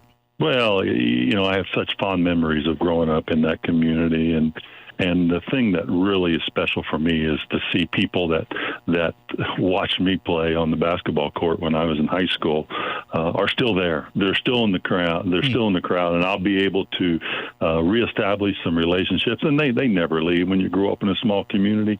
But you're able to see people, and I'll see the guy who I picked up hay with, and I'll see the guy who that ran the local store in town, and I'll see, all those people will be there because they'll turn the lights off when they leave. They'll all be there. And it's just special to see the community that I grew up in come up and be able to celebrate such a phenomenal weekend. I'm lucky enough to have the call of that game on the IHSAA Champions Radio Network, so we'll certainly look forward to that. 1A, 3A, and 5A on Friday, 2A, 4A, and 6A on Saturday. He is the commissioner of the IHSAA, Paul Neidig, taking some time on the Commissioner's Corner. Paul, congratulations on everything this year with your team. I look forward to seeing you this weekend. Thanks, Brendan, and I will absolutely see you this weekend. Paul Neidig, the Commissioner's Corner. I'm Brendan King, for the coach, Bob Lovell. Have a great championship weekend. Thanks for listening to The Commissioner's Corner with IHSAA Commissioner Paul Neidig and Coach Bob Lovell. And thank you for your continued support of the high schools in your community. We welcome you back inside Bob Strait Court and North Arena here at Huntington North High School. Jaron Matheny, Ryan North, glad you are with us. Halftime break. Homestead leading Huntington North 31-15. And don't forget, we've got boys basketball between these two squads coming up tomorrow night. Let's take a look at the first half stats. Ryan, give us a rundown. Huntington North led in scoring by Marissa Trout. So Marissa Trout made 2 3-pointers, 6 points. Faith Minton with 2 points. Hayden Bailey with 2 2-pointers, 4 points. Gracie Fields with 2 free throws, and Elle McDonald with 1 free throw. Totals up to 15 first half points for Huntington North. On the other side for Homestead, Maya Epps held in check, relatively speaking. She's got 8 first half points, but what really hurt Huntington North in that first half of play, and especially the first quarter, Whitney Ankenbruck, 12 points, all coming from long range. It seemed like that anytime, Ryan, Huntington North needed a stop, Homestead came up with a 3, and it was courtesy of Ankenbruck more times than not. Do you think it's the focus on Epps that's allowed Ankenbruck to be as involved as she has been offensively tonight? Yeah, I do. I mean, this whole week, I assume the Vikes have keyed Epps and not so much Ankenbruck, but I mean, guarded more of the paint, where Epps is more powerful and dominant with her layups. I mean, making layups with 3 girls on her. I mean, I think that really leaves a lot of space on the outside perimeter where it's really easy to just drain and bank in them threes. Yeah, and Homestead has taken advantage of that long-range look. Again, Ankenbruck leading all scorers with 12 points. Maya Epps has 8, and then for Huntington North, Marissa Trout leading the way with 6 first-half points. All 6 came in the first quarter for her on 2 3-pointers as the Vikings trail the Spartans 31-15 at the end of the first half of play. And it will be, I believe, Huntington North basketball to start the second half. So, Ryan, what are you looking for? Again, we talked about the first 4 minutes of the first half. Didn't quite go the way Huntington North would have liked to. What do you have to see, though, first minute of the second half for the Vikings to get back in this game and hopefully cut away at this Homestead lead?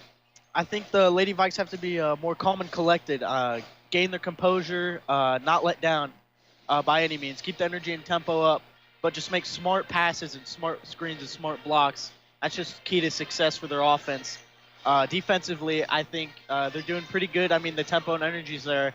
I just think some of the key, double teaming some girls and leaving some open, I think there needs to be a little more flexibility with that. And I think if they keep their eyes peeled, do their assignment, go where they're supposed to, I think this could be a better half for them. And as Coach Hines said, be the team that works the hardest, and Homestead says at the end of this game, this is the hardest working team we've faced so far, and hopefully that'll be the case the rest of the season. Second half action between Homestead and Huntington North coming up after the break. Spartans on top of the Vikings 31-15 here on 91.9 The Edge, WVSH.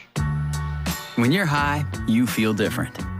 You think different, you talk different, you draw different, you listen to music different, but you probably knew that.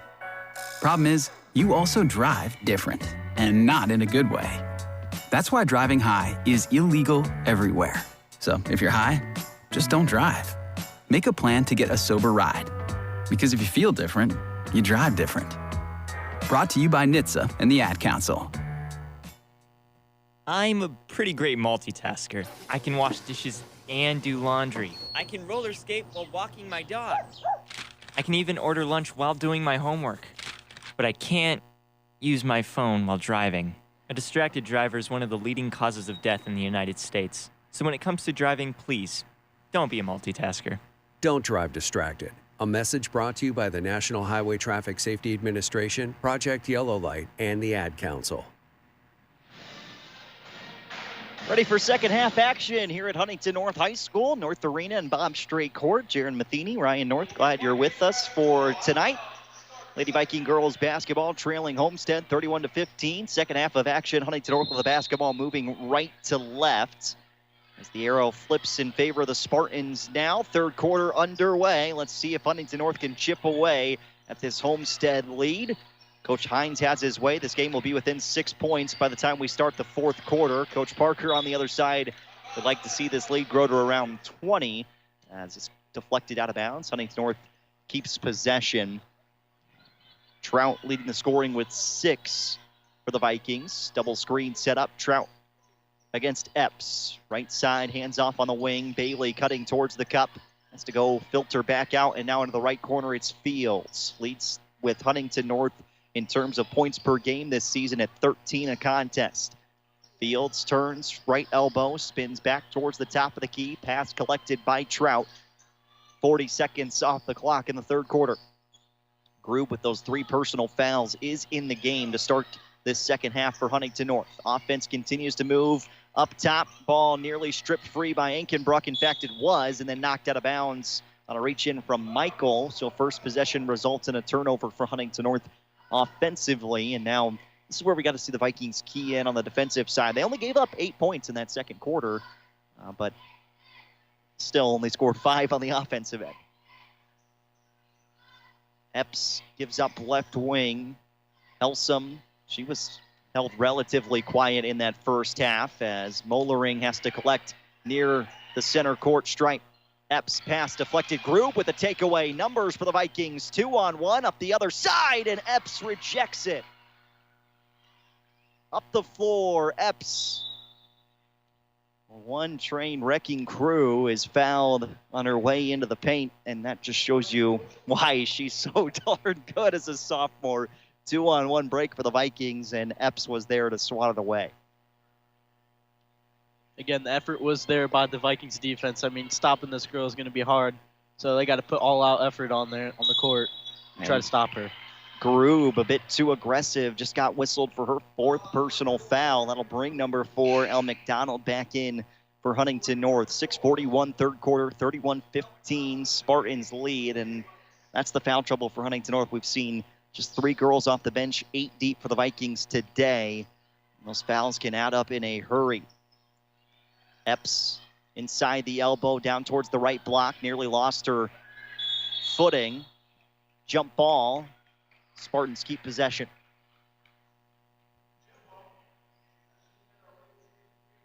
Let's see what Homestead draws up with this inbound for Coach Parker.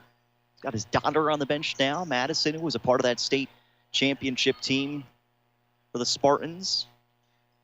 Epps, top of the key.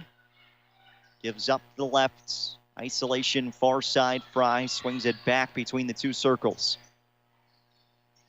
Left wing, Helsum gives top of the key. Screen set, trying to get it back to Helsum on the inside. Right block, she turns. Up against Bailey. Step through, and the lay-in good. Off the window and down for 2.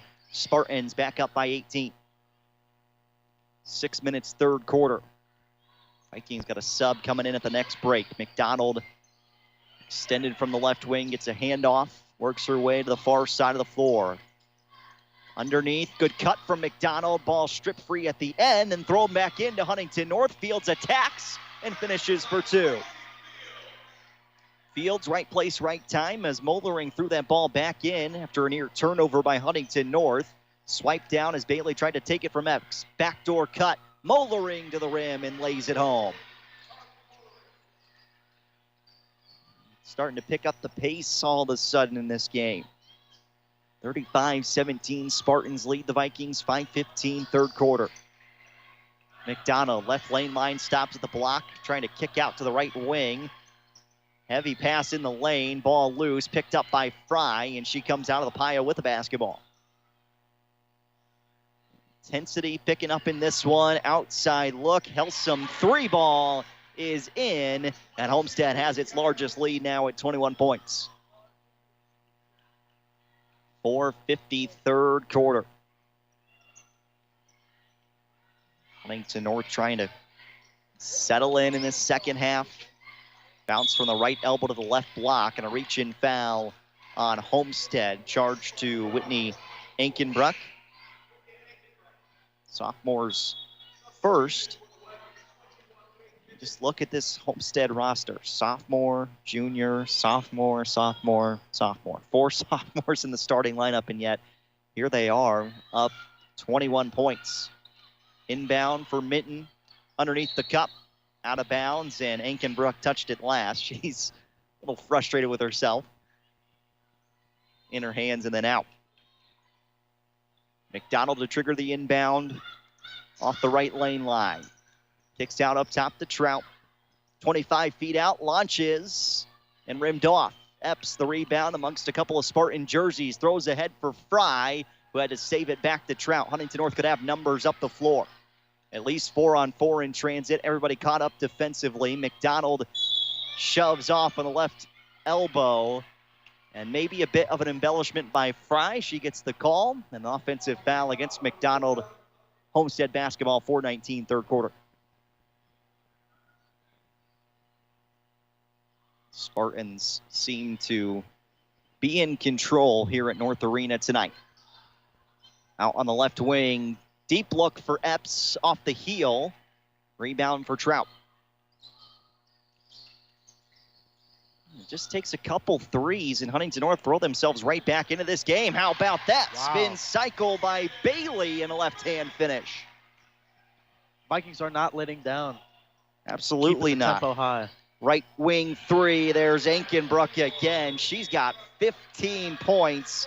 Timeout for Huntington North. 3:45, third quarter, and it's been Whitney Ankenbruck, the thorn in the side for the Vikings here tonight. So far, it seems like a back-and-forth type game. I mean, every time the Vikes make a shot, Homestead answers right back with a three-pointer. Yeah, Homestead has been able to increase that lead now to 22 points. 3:45, third quarter. Tonight's broadcast is brought to you by Hartberg, Roth, Garrett, Halverstead, and Garrett Law. With offices in Huntington, Roanoke, and Warren, the attorneys at Hartberg, Roth, Garrett, Halverstead, and Garrett provide a full range of legal services to the Huntington community. For more information, you can go to hrg.law or call 260-356-4100. Thank you to Hartberg, Roth, Garrett, Halverstead, and Garrett Law for your support of our broadcasts. 3:45, third quarter, 22-point advantage for Homestead over Huntington North. The Vikings looking for some options offensively out of the timeout in the 30-second pause for Coach Hines. And Coach Hines talking coming into this one about, that mantra of you're not attached to the outcome of one single event in this game, a missed shot or anything else, and that's why he thinks the Vikings will continue to play hard as Homestead's moved to a 2-3 zone defensively. Epps deflects the pass from McDonald out of bounds. It'll stay with the Lady Vikes. And this is the problem when you face someone like Coach Parker as well in this group. While they are young, very experienced nonetheless, and they'll go man-to-man, 2-3 zone, little trap up top. Congestion near the top of the key, and a whistle and a foul charge to Helsum. And the signal there should just hit Minton in the side of the head.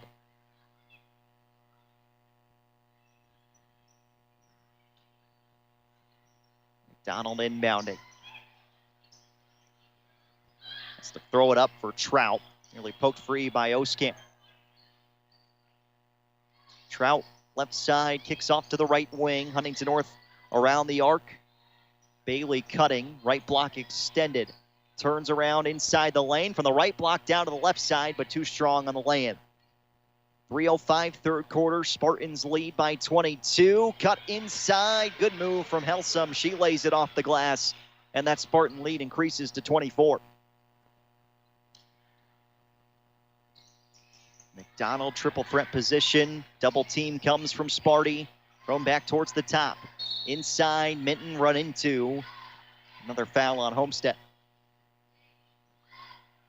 Energy and tempo is still there for the Lady Vikes. I mean, they're not giving up. They're doing everything they can with what they've got.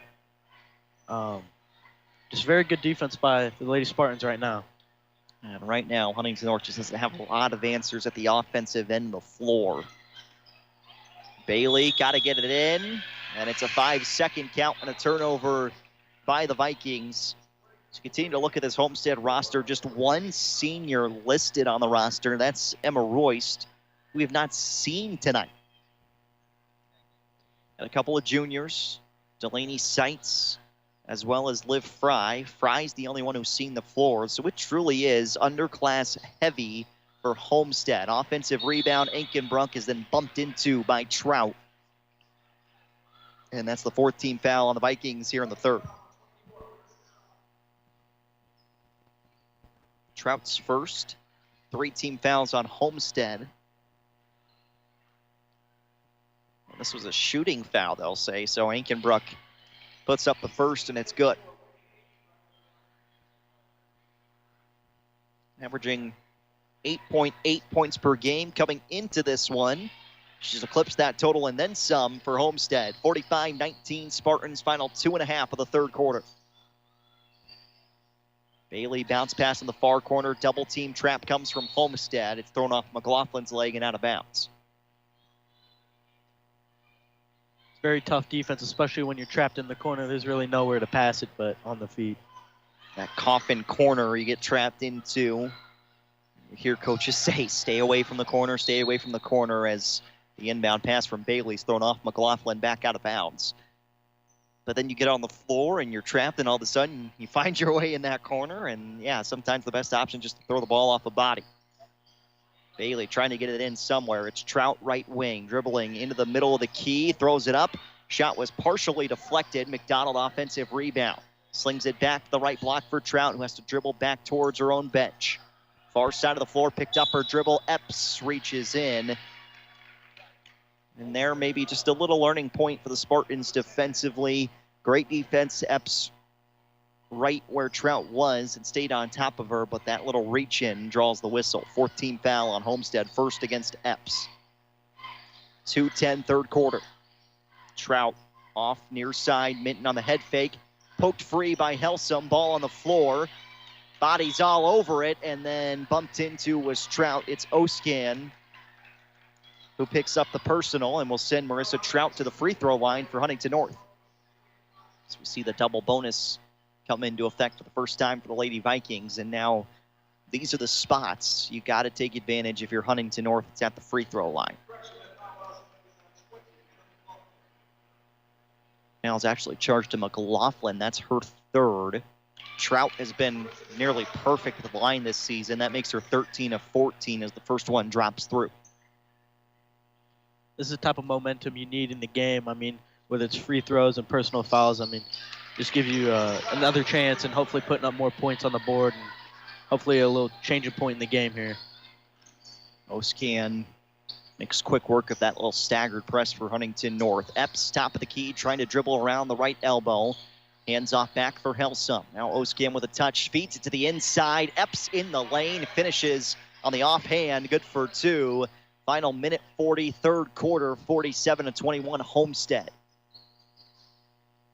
Far side, double team comes. Good pass to find Bailey. Keep working it around. McDonald open in the corner. She's now double teamed. Trying to find a little room. Ball goes off of Epps last. Good work there from Huntington North on the far side of the floor. You work it into the corner. You get trapped with the double team. Kick it to the opposite side is what the Vikings are looking to do in that situation, because you and I both know this, Ryan. There's only 5 players on the floor, so you got 2 on you. Somebody's open. Huntington North trying to work it to that opposite side there. Wilson inbounding. Trout, catch and shoot. Trey is in. 24 feet out, Trout hits it. Coach Parker's got his hands in the air like, why are we not guarding her? It's probably key in the scouting report for Homestead. Don't let Marissa Trout shoot the 3 ball. Marissa Trout with her third 3. That brings up 9 points for her in this game. Epps dribbles it off her right foot and out of bounds, and Homestead wants a timeout. Will take the break with them. Back in 30 seconds to North Arena. 47-24. Homestead leads. Final minute 7 of the third quarter after this here on 91.9 The Edge. Uh-oh, Brad's buzzed. Oh, yeah? Yeah, he's starting with the woots. And now a speech. I just want to say that friendship is about heart and brain. Who's with me? Good thing is, he knows when he's buzzed. And my brain is saying, when it's time to go home, somebody call me a ride. Love that guy. Me too. Know your buzzed warning signs? Call for a ride when it's time to go home. Buzz driving is drunk driving. A message from NHTSA and the Ad Council. Homestead 47, Huntington North 24. Final 67 seconds of the third quarter of action. Jaron Matheny, Ryan North here for WVSH 91.9 The Edge and HN Media. You can find us on YouTube as well. Search for Huntington North versus Homestead. You can find us here tomorrow night in the boys basketball game between the Spartans and the Vikings. Huntington North ball out of the turnover by Homestead. Wilson right to Trout, side-to-side zone defense moves, and more of a 2-1-2 at the moment for Homestead. Into the corner. Fields picks it up, double-team trap, throws it off of Moldering and out of bounds. And Huntington North is figuring out this double-team right now, and they're effectively working away from this double-team of Homestead. I've been impressed. Inbound for Trout. Again, pressed up high, Fry.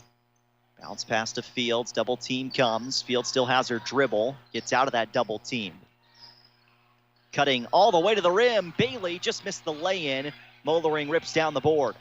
Epps lost it coming up the floor. Huntington North got numbers ahead. A reach-in foul sends Minton to the free throw line as the Vikes are in the double bonus. 32.8 left third quarter. Homestead 47, Huntington North 24. And this foul charged to Moldering. Her third. So McLaughlin's got 3, Moldering's got 3, Grube's got 4 for Huntington North. That's the foul trouble in this one. Minton first free throw, good.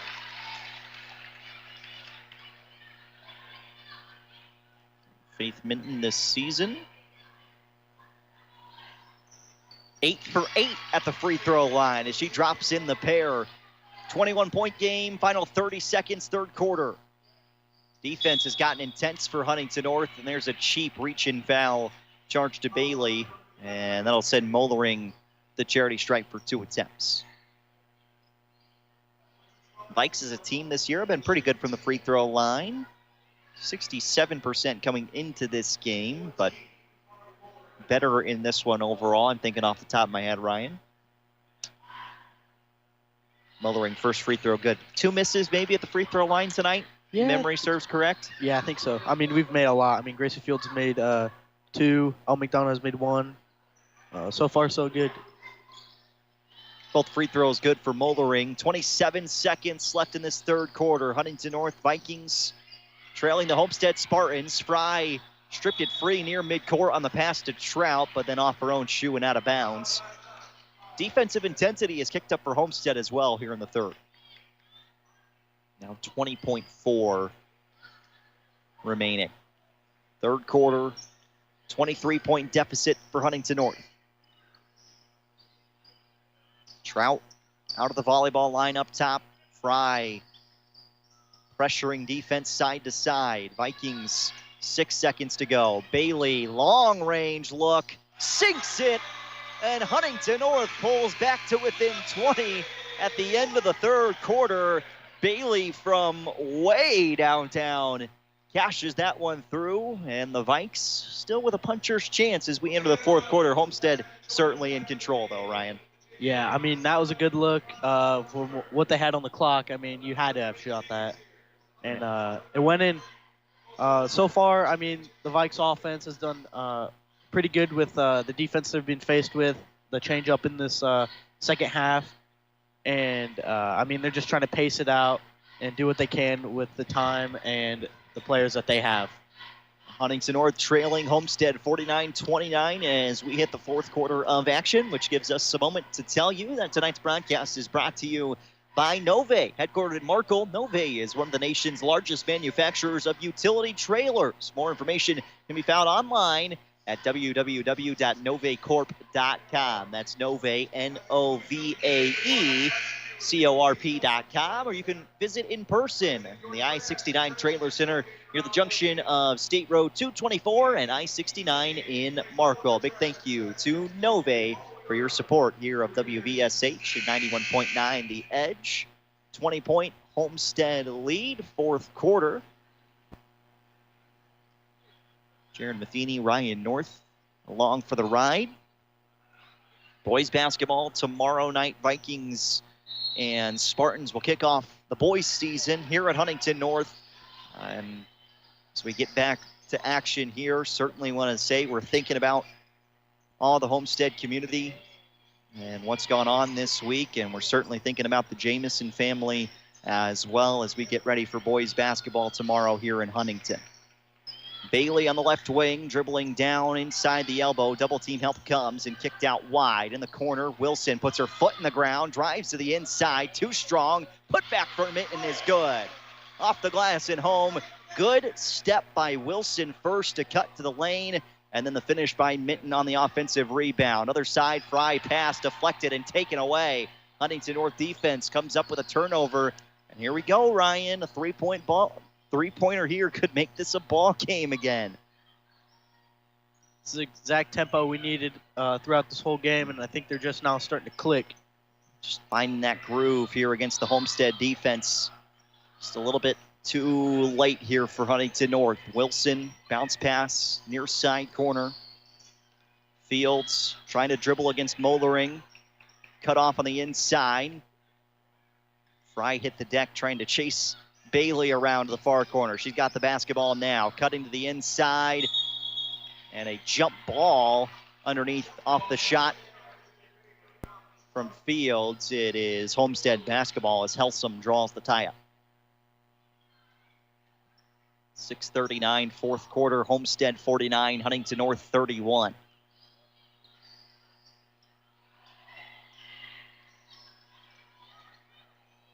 Epps, right block, spins into three defenders. Good help defense from Minton.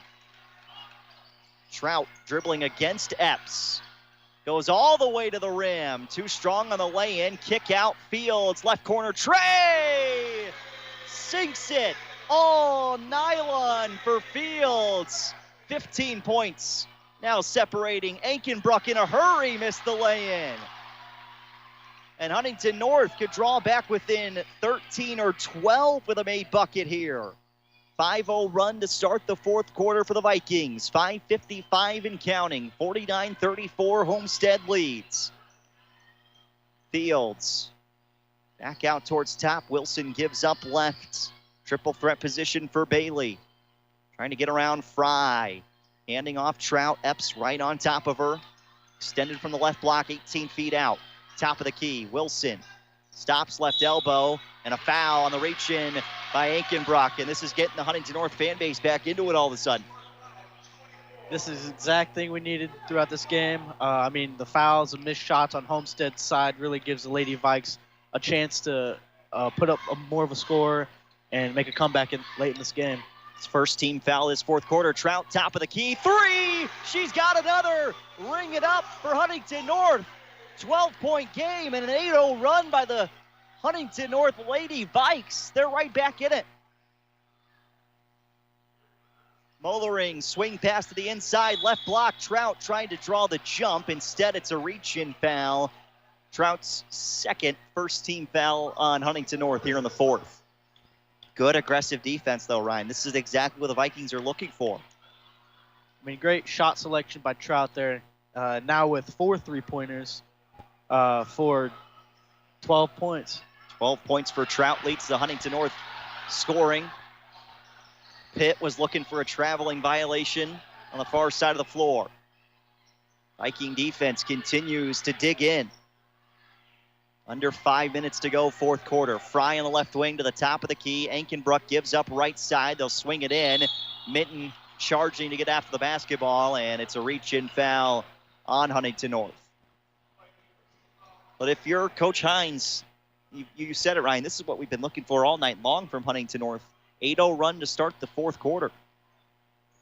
So far, the Lady Vikes this year, they look like a fourth quarter team. I mean, throughout the first half of the game, I mean, they're still trying to find a way to pick pace up or, find what they need. But that fourth quarter, they start clicking as a team, and the engine starts going. Energy is going here inside North Arena all of a sudden. Bailey tried to draw it free. Student section losing their mind, hoping for a whistle. Epps up top, has to give off left wing. Moldering, kick to the corner, out of bounds. It'll stay with Homestead. This strong defense from Huntington North is harassing the Spartans right now. This is exactly what the Vikings have been looking for. Just hounding the Spartans in the corners and keeping them to move the ball and just keep it chaotic for them.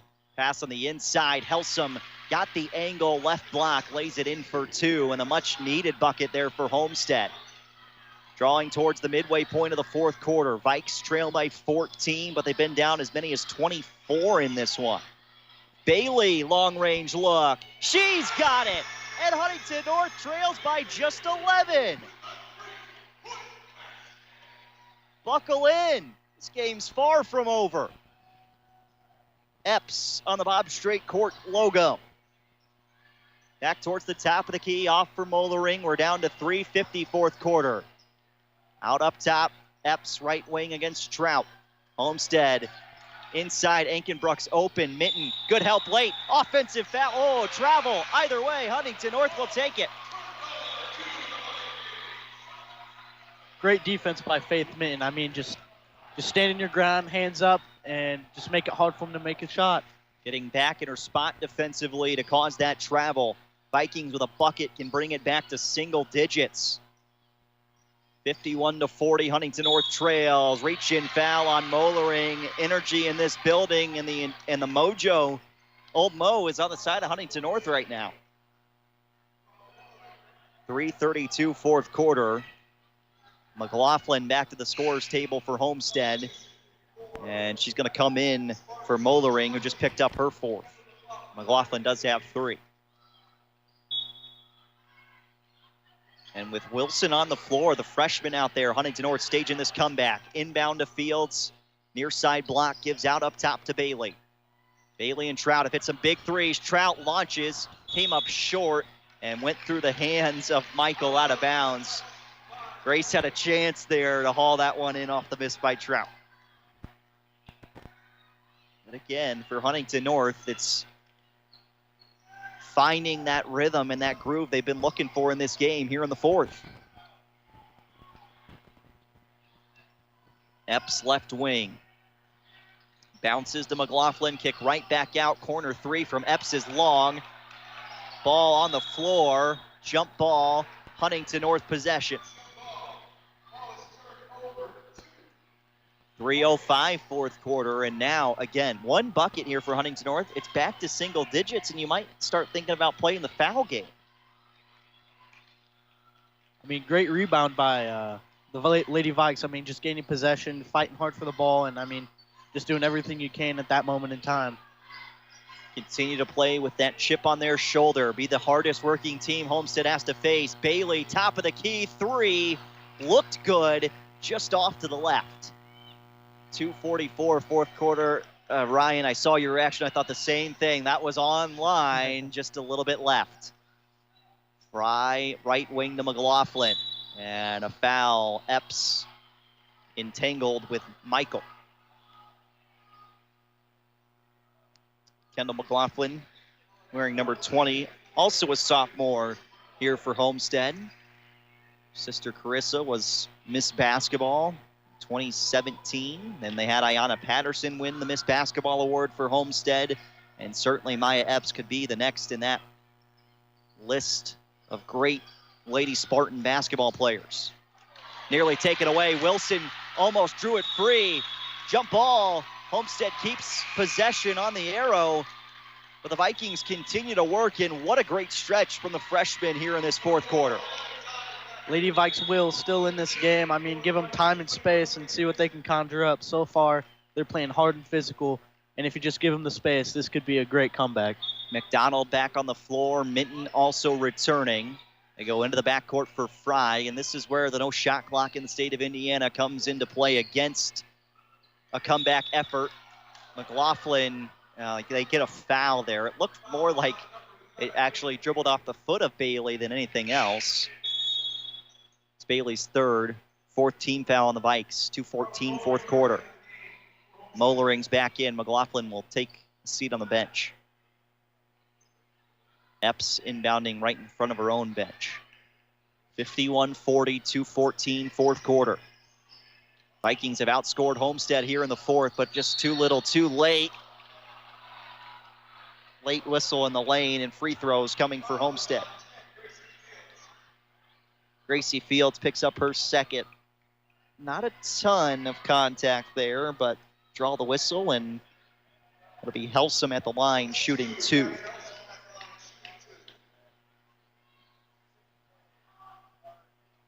Helsum's first is through. We entered halftime, 31-15. Vikings trailing by 13 now as the second free throw drops for Helsum. 2:07 fourth quarter. Trout, screen right from Minton, moving screen. And Epps hits the court in some pain. And Minton's screen just wasn't in the right place, and it hip-checked Epps there. She goes down, and while she's down, we're going to step aside and take a break. 2 minutes left, fourth quarter, 53-40. Homestead leading Huntington North. Kids ask their parents a lot of questions. Why can't people fly? Gravity. Is the moon really made of cheese? Yep, cream cheese. When can I move into a big kid's car seat?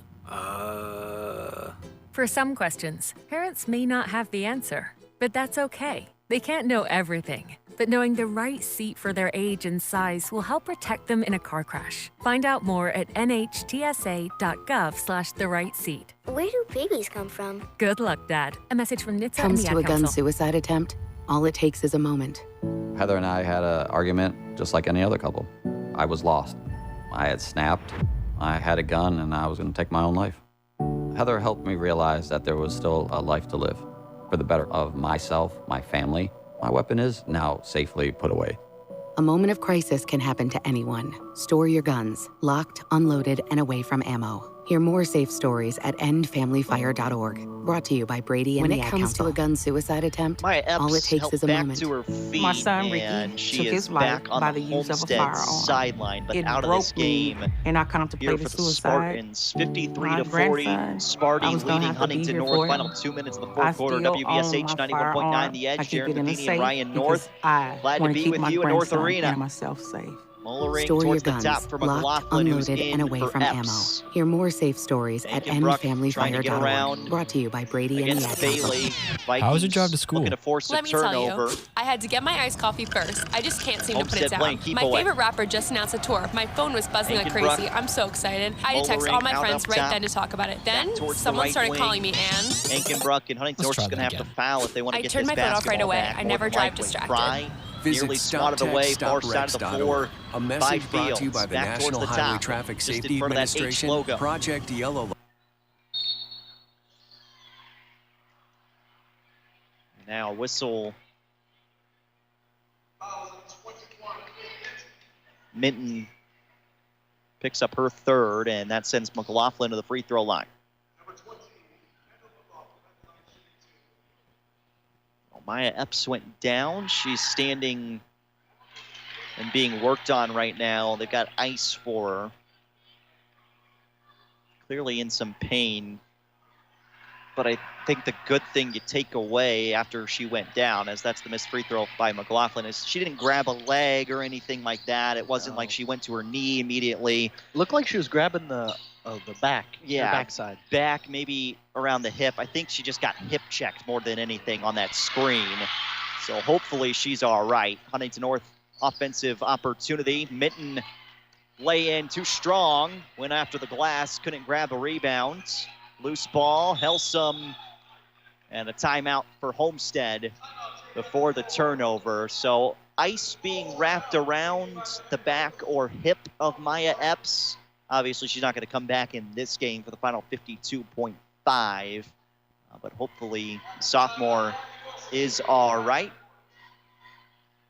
And again, hopefully it's nothing more than just a little bit of a bruise there. Mitten's screen wasn't set in the right spot and got tangled up. And again, we just hope that Epps is okay. Final 52.5 seconds, 54-40. Homestead on top of Huntington North. Tonight's broadcast is brought to you by Wise Guys Downtown, located on Cherry Street in downtown Huntington. Wise Guys offers a taste of Italy in every bite. Reservations can be made by calling 260-200-1056. Updated menus and more information can be found by visiting MarianaRaDealer.com. Thanks to Wise Guys of downtown Huntington for your support of WVSH. Does that say Marinara? Marinara Dealer? Yeah, that definitely says Marinara Dealer. Yeah, it says Marinara. Okay. MarinaraDealer.com. If you want to find that Wise Guys updated menu, or just go visit them. Go in person. You don't need to see the menu beforehand. Taste of Italy in every bite. What's better than that? 54-40, Homestead leading Huntington North. There's that embarrassing moment of the night for you as a broadcaster, Ryan. You get to experience it with me. Up the floor, Ankenbrook and Homestead again looking to play keep away for the final 40-plus seconds. Moldering bumped into by McDonald on the H logo here at Huntington North. 37.8 to go. The comeback wasn't going to happen here this evening, but the Vikings can take some things away from this fourth quarter effort. Absolutely, especially this being a senior-driven team. I mean, this is a learning experience for all the underclassmen that have gotten playing time, and even the JV girls watching. This would definitely be a learning experience for them. McLaughlin's back in for Homestead. Mollering puts the Spartans back up by 16, which was the halftime advantage. Huntington North cut the lead back down to 11. Homestead got it up to as many as 24. Inside, lay-in, good for two. Gracie Fields on the finish, 28.9 to go.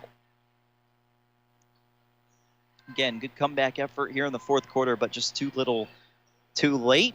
And this sets up Huntington North for a week off next Tuesday. Back home against Lures. Then next Friday at Norwell. Yes. That schedule just does not get friendly until a couple games after. North Manchester, I think New Haven's on there after that. Then Dwanger, Leo. And we get into the Huntington North Classic down the road. And we'll hear from Coach Hines, hopefully after this one comes to a close. Yeah, I mean, having a tough schedule beforehand early in the season, I mean, it really sets up these Lady Vikes and the basketball team to get their priorities straight and practice hard and practice fast and get everything, just tweaked up a little bit. And once they get to the mid-season, the late season, hopefully all the pieces will be there. And hopefully they have a better understanding of what they're doing as a team. Well, and like everyone says, you want to be playing your best basketball at the end of the year, that final week of February. That ball was deflected off the inbound by Trout, rolls out of bounds, stays with Homestead on possession. And Huntington North will look to do that, and getting tested like this early in the season prepares you for that sort of thing, and that's why Homestead played Noblesville as well. There's a foul, and Trout can't believe it. Send Oscan down to the other side for 2 free throws. Third foul on Trout. But even if you start, like we mentioned in the pregame, 1-4 to start the year, or 1-5 with this big stretch of games, you've got a lighter schedule at the end of the season. I say lighter in some quotations. The schedule isn't easy at all for Huntington North. No, not really, no. Coach Hines doesn't mess around. He wants to be battle-tested by the time you get to the postseason, and the schedule shows just that. Both free throws were missed. We got a foul on the floor against Huntington North. The Vikings schedule lures Norwell next week, get Manchester and New Haven at home. There's a little bit of a breather. You never know how good Marion's going to be. At Marion on December 9th. Dwanger's usually okay. Leo's always in the fight in the Northeast 8. Warsaw is a good team. Eastbrook is where Hines used to coach. You know they'd like to get a win against him, even if it's not the same girls anymore. At East Noble, it's a tough place to play. Wayne's having a better year, so to speak. Both free throws good that time now, 58-42. Columbia City, obviously, the Eagles are unbeaten right now. And at Belmont, at Cathedral, at Southside, they're down again this year, but that doesn't mean that they can't kick out the pressure on you in a hurry. As McDonald baseline goes underneath, she's fouled. 12 seconds remaining. McDonald hits the free throw line for 2 attempts. And then January 26th, DeKalb at home, so that first week of February, I should say, final week of January for the girls' side of things. And get ready. But you don't mark up or chalk up a whole lot of W's just by looking at the schedule this year. And there are certain times you can definitely do that in certain sports. And on the boys' side of things, you usually expect that, you go to Mississinawa early in the season, you get a win, and you kind of build that resume up. Girls' side of things, they just at Snyder, at Carmel, at Carroll. And you beat Carroll. It's a really nice win. I think the Chargers are a little bit down this year. As McDonald's first free throw kicks off. But anytime you start with those 6 games, I don't know what else you're really expecting if you're Huntington North, unless you're coming in with a loaded squad of yourself. It's just a tough way to start the season. Homestead trying to run off the final 6 seconds. And the Spartans will improve to 4-1 on the year. Late comeback effort from Huntington North comes up short. Spartans win 58-42. Vikings drop to 1-3. Homestead now 4-1. Homestead's off until December 1st. They'll take on Carroll at home. And Huntington North off until next Tuesday. We'll get you some final stats. We'll talk to Coach Hines as well. Maya Epps looks to be okay, which is the bigger thing coming out of this one. Yeah, pretty solid game for both sides of the ball. Homestead making three-pointer after three-pointer, and Lady Vikes, for their defense, they did not back down. They played hard, played physical, and in this fourth quarter, this is a fourth quarter team. They step up in the last half, and they really give it all they got, and they played very well with ball control. They figured out what the Spartans' defense was doing, and most importantly, their tempo didn't slip. And they just kept trying and fighting hard like they normally do. And we'll get you some final stats coming up after the break. We'll hear from Coach Hines and then get you set for boys basketball tomorrow between these two squads, Huntington North and Homestead. It's a final here from North Arena. And the Spartans with a 16-point win over Huntington North, 58-42. We'll come back in a minute and a half to North Arena with your final stats. WVSH 91.9, The Edge. Your kids about the dangers of vaping can be hard. Getting them to listen to hot gossip is easy. So here's some drama you could share with your kid. Dude, did you hear about Cassie and Jake? No, but did you hear that vaping can cause irreversible lung damage and nicotine affects brain development? Nuh-uh. You don't need to gossip if you want to have an open conversation about vaping. So if you want to get tips on when and how to talk to your kids, visit talkaboutvaping.org. Brought to you by the American Lung Association and the Ad Council. Don't you wish your life came with a warning app? Stop. That dog does not want to be petted. A heads up before something bad happens. You should not send that text. Uh-oh. Life doesn't always give you time to change the outcome, but prediabetes does. With early diagnosis and a few healthy changes, you can reverse prediabetes and prevent or delay type 2 diabetes. To learn your risk, take the 1-minute test today at doihaveprediabetes.org. Brought to you by the Ad Council and its prediabetes awareness partners. When it comes to making plans, you are the best. What about those round trips, which are perfect on your way there and perfect on your way back? Or those meetings with friends, surprise parties, camps, birthdays. The same way you plan for the important moments, start planning to protect you and your loved ones from a natural disaster. Sign up for local weather and emergency alerts. Prepare an emergency kit and make a family communications plan. Get started at ready.gov/plan. Brought to you by FEMA and the Ad Council. Your kids about the dangers of vaping can be hard. Getting them to listen to hot gossip is easy. So here's some drama you could share with your kid. Dude, did you hear about Cassie and Jake? No, but did you hear that vaping can cause irreversible lung damage and nicotine affects brain development? Nuh-uh. You don't need to gossip if you want to have an open conversation about vaping. So if you want to get tips on when and how to talk to your kids, visit talkaboutvaping.org. Brought to you by the American Lung Association and the Ad Council. Don't you wish your life came with a warning app? Stop. That dog does not want to be petted. A heads up before something bad happens. You should not send that text. Uh-oh. Life doesn't always give you time to change the outcome, but prediabetes does. With early diagnosis and a few healthy changes, you can reverse prediabetes and prevent or delay type 2 diabetes. To learn your risk, take the 1-minute test today at doihaveprediabetes.org. Brought to you by the Ad Council and its prediabetes awareness partners. 58-42, the final score as Huntington North falls to Homestead here at North Arena tonight. WVSH 91.9 The Edge. Jaron Matheny, glad to be back in the booth with you. And big thanks to Ryan North for letting me jump on the broadcast here tonight. Let's look through some final stats, starting with Huntington North. Ryan, can you give us a rundown of how the Lady Vikings fare tonight in the offensive category? Marissa Trout has 4 3-pointers this game for 12 points. Faith Mitten with 2 2-pointers for 4 points. Hayden Bailey with 2 3-pointers and 3 2-pointers for 12 points. And Gracie Fields with 2 free throws, 1 3-pointer, and 2 2-pointers for 9 points. And Elle McDonald for 1 free throw and 1 point.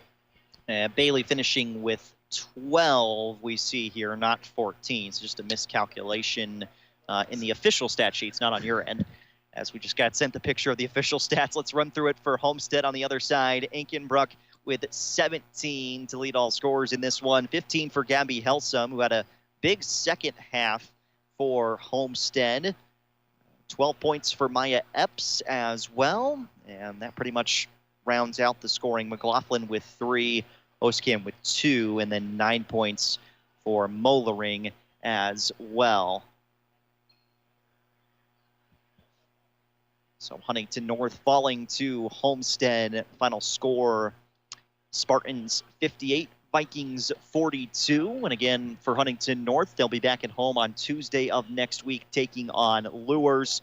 Homestead's off until next Friday, December 1st, and they'll face off against Carroll on a big SAC game there between those two squads. Ryan, just get your final thoughts here for tonight as Huntington North falls to Homestead. I think the biggest takeaway probably for the Vikings in the locker room was what we did in the fourth quarter was really impressive despite trailing. We kind of got back in the game, but we got to see that earlier in the game as opposed to all the way in the fourth quarter.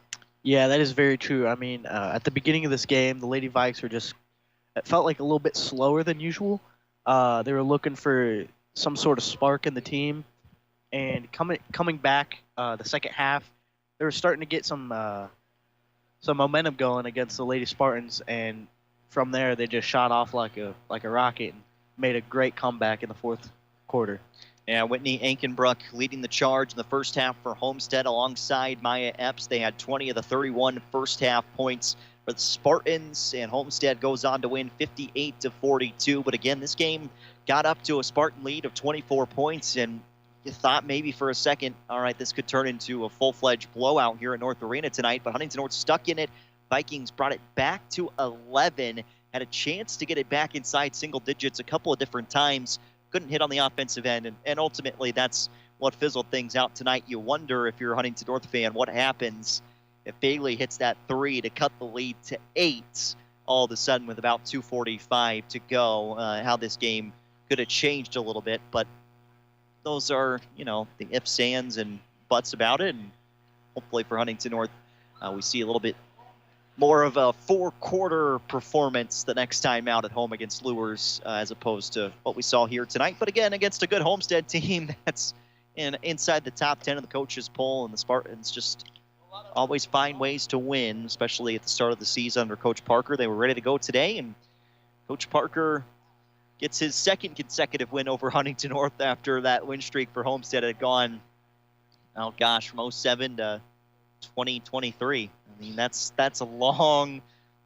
time in between wins for Huntington North over this Homestead program. Just shows you how good they've been in the time from 2007 until now, and how good they'll probably continue to be with Coach Parker at the helm, and more than likely not going anywhere. We'll see another great Homestead coach here tomorrow at North Arena. Chris Johnson will be here with his Homestead boys squad, taking on a new tenure for Huntington North boys basketball. Coach Thompson in his first game here for Huntington North tomorrow. Probably be a little bit of a different look for the Vikings in the boys basketball thing starting tomorrow. I got a feeling we'll see a little bit more of an offensive-minded approach for Huntington North. Can you give me any more insight on that, Ryan? Because I'm not as locked in. And just kind of clawed our way back, and we just showed a lot of energy and resolve, and I'm proud of our kids for that. Yeah, what was the biggest difference? Was it just energy on the floor? Because you're right, that game could have gotten out of hand in the third quarter. Yeah, I think, you get a couple stops and hit a couple big threes and get a score here and there, and then all of a sudden it's like, okay, and it just kind of slowly chip away, and all of a sudden you look up and it's 16, 26 to 16-point lead, and then all of a sudden it's 11, and the bench is getting louder, and we're just a shot away of breaking that thing under 10. I don't know what that equates to as far as winning and losing the game, but we went on a nice little run there, and nobody hung their heads. We didn't have bad body language. You had some kids pretty exhausted in some moments, but really proud of all the effort that everybody had. For a freshman like Riley Wilson to come in the game and just play her heart out, man, I mean, everybody did, but that's a big moment for her.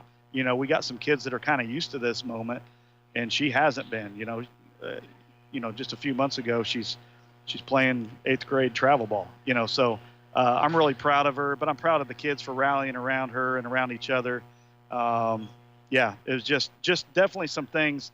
I'm not a moral victory guy, but definitely some things to build off of. Yeah, and you just talked about it. You stole the question right from me with Wilson and a freshman being out in that moment when you have to take a senior off the floor as well with foul trouble. So what gave you the confidence to put Wilson in that position, or was it just, hey, we got to find somebody? Well, a couple games ago, Hayden Bailey, she's our point guard, and against Carmel, they were playing zone. She didn't even have an opportunity to shoot a three, and she's one of our better shooters.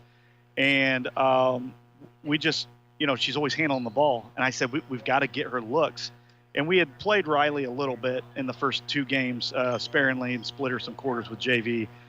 And so we talked as a coaching staff, and I said, I'm just going to commit to it. And Coach Double said, if we want to be the team that we want to be at the end of the year, we've got to just and she may have moments of struggle, and we can live with that. But I'm really proud of what she's showing us so far.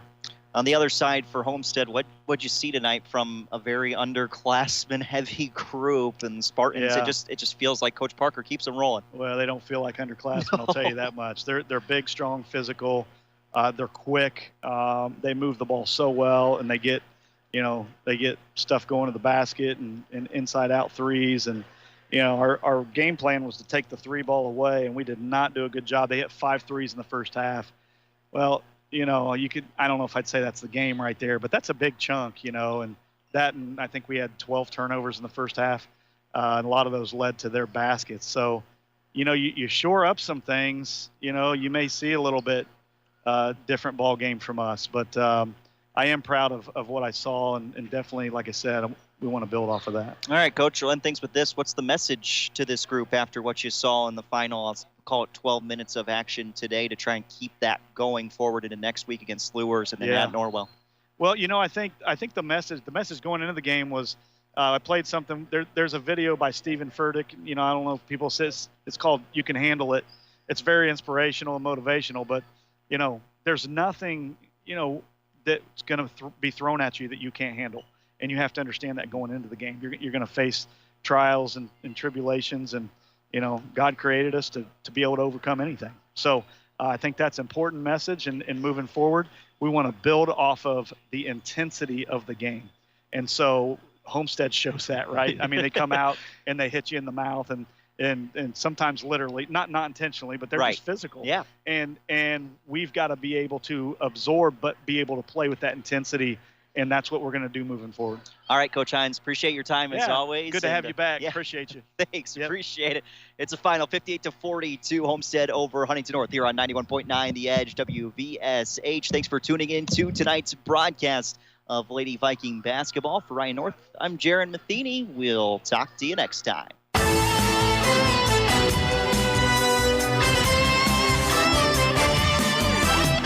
Thank you for tuning in to tonight's broadcast of Huntington North Lady Vikings basketball on Viking Radio 91.9 WVSH. Before we go, we'd like to thank the following sponsors one more time for making tonight's broadcast possible. Bailey Love Mortuary, Bippus State Bank, First Federal Savings Bank, Hartberg Roth, Garrett Halverstad and Garrett Law, Nove, and Wise Guys Downtown. Be sure to tune in all season long for the fast-paced action of Lady Vikings basketball on your Huntington North Sports Authority, Viking Radio, 91.9 WVSH.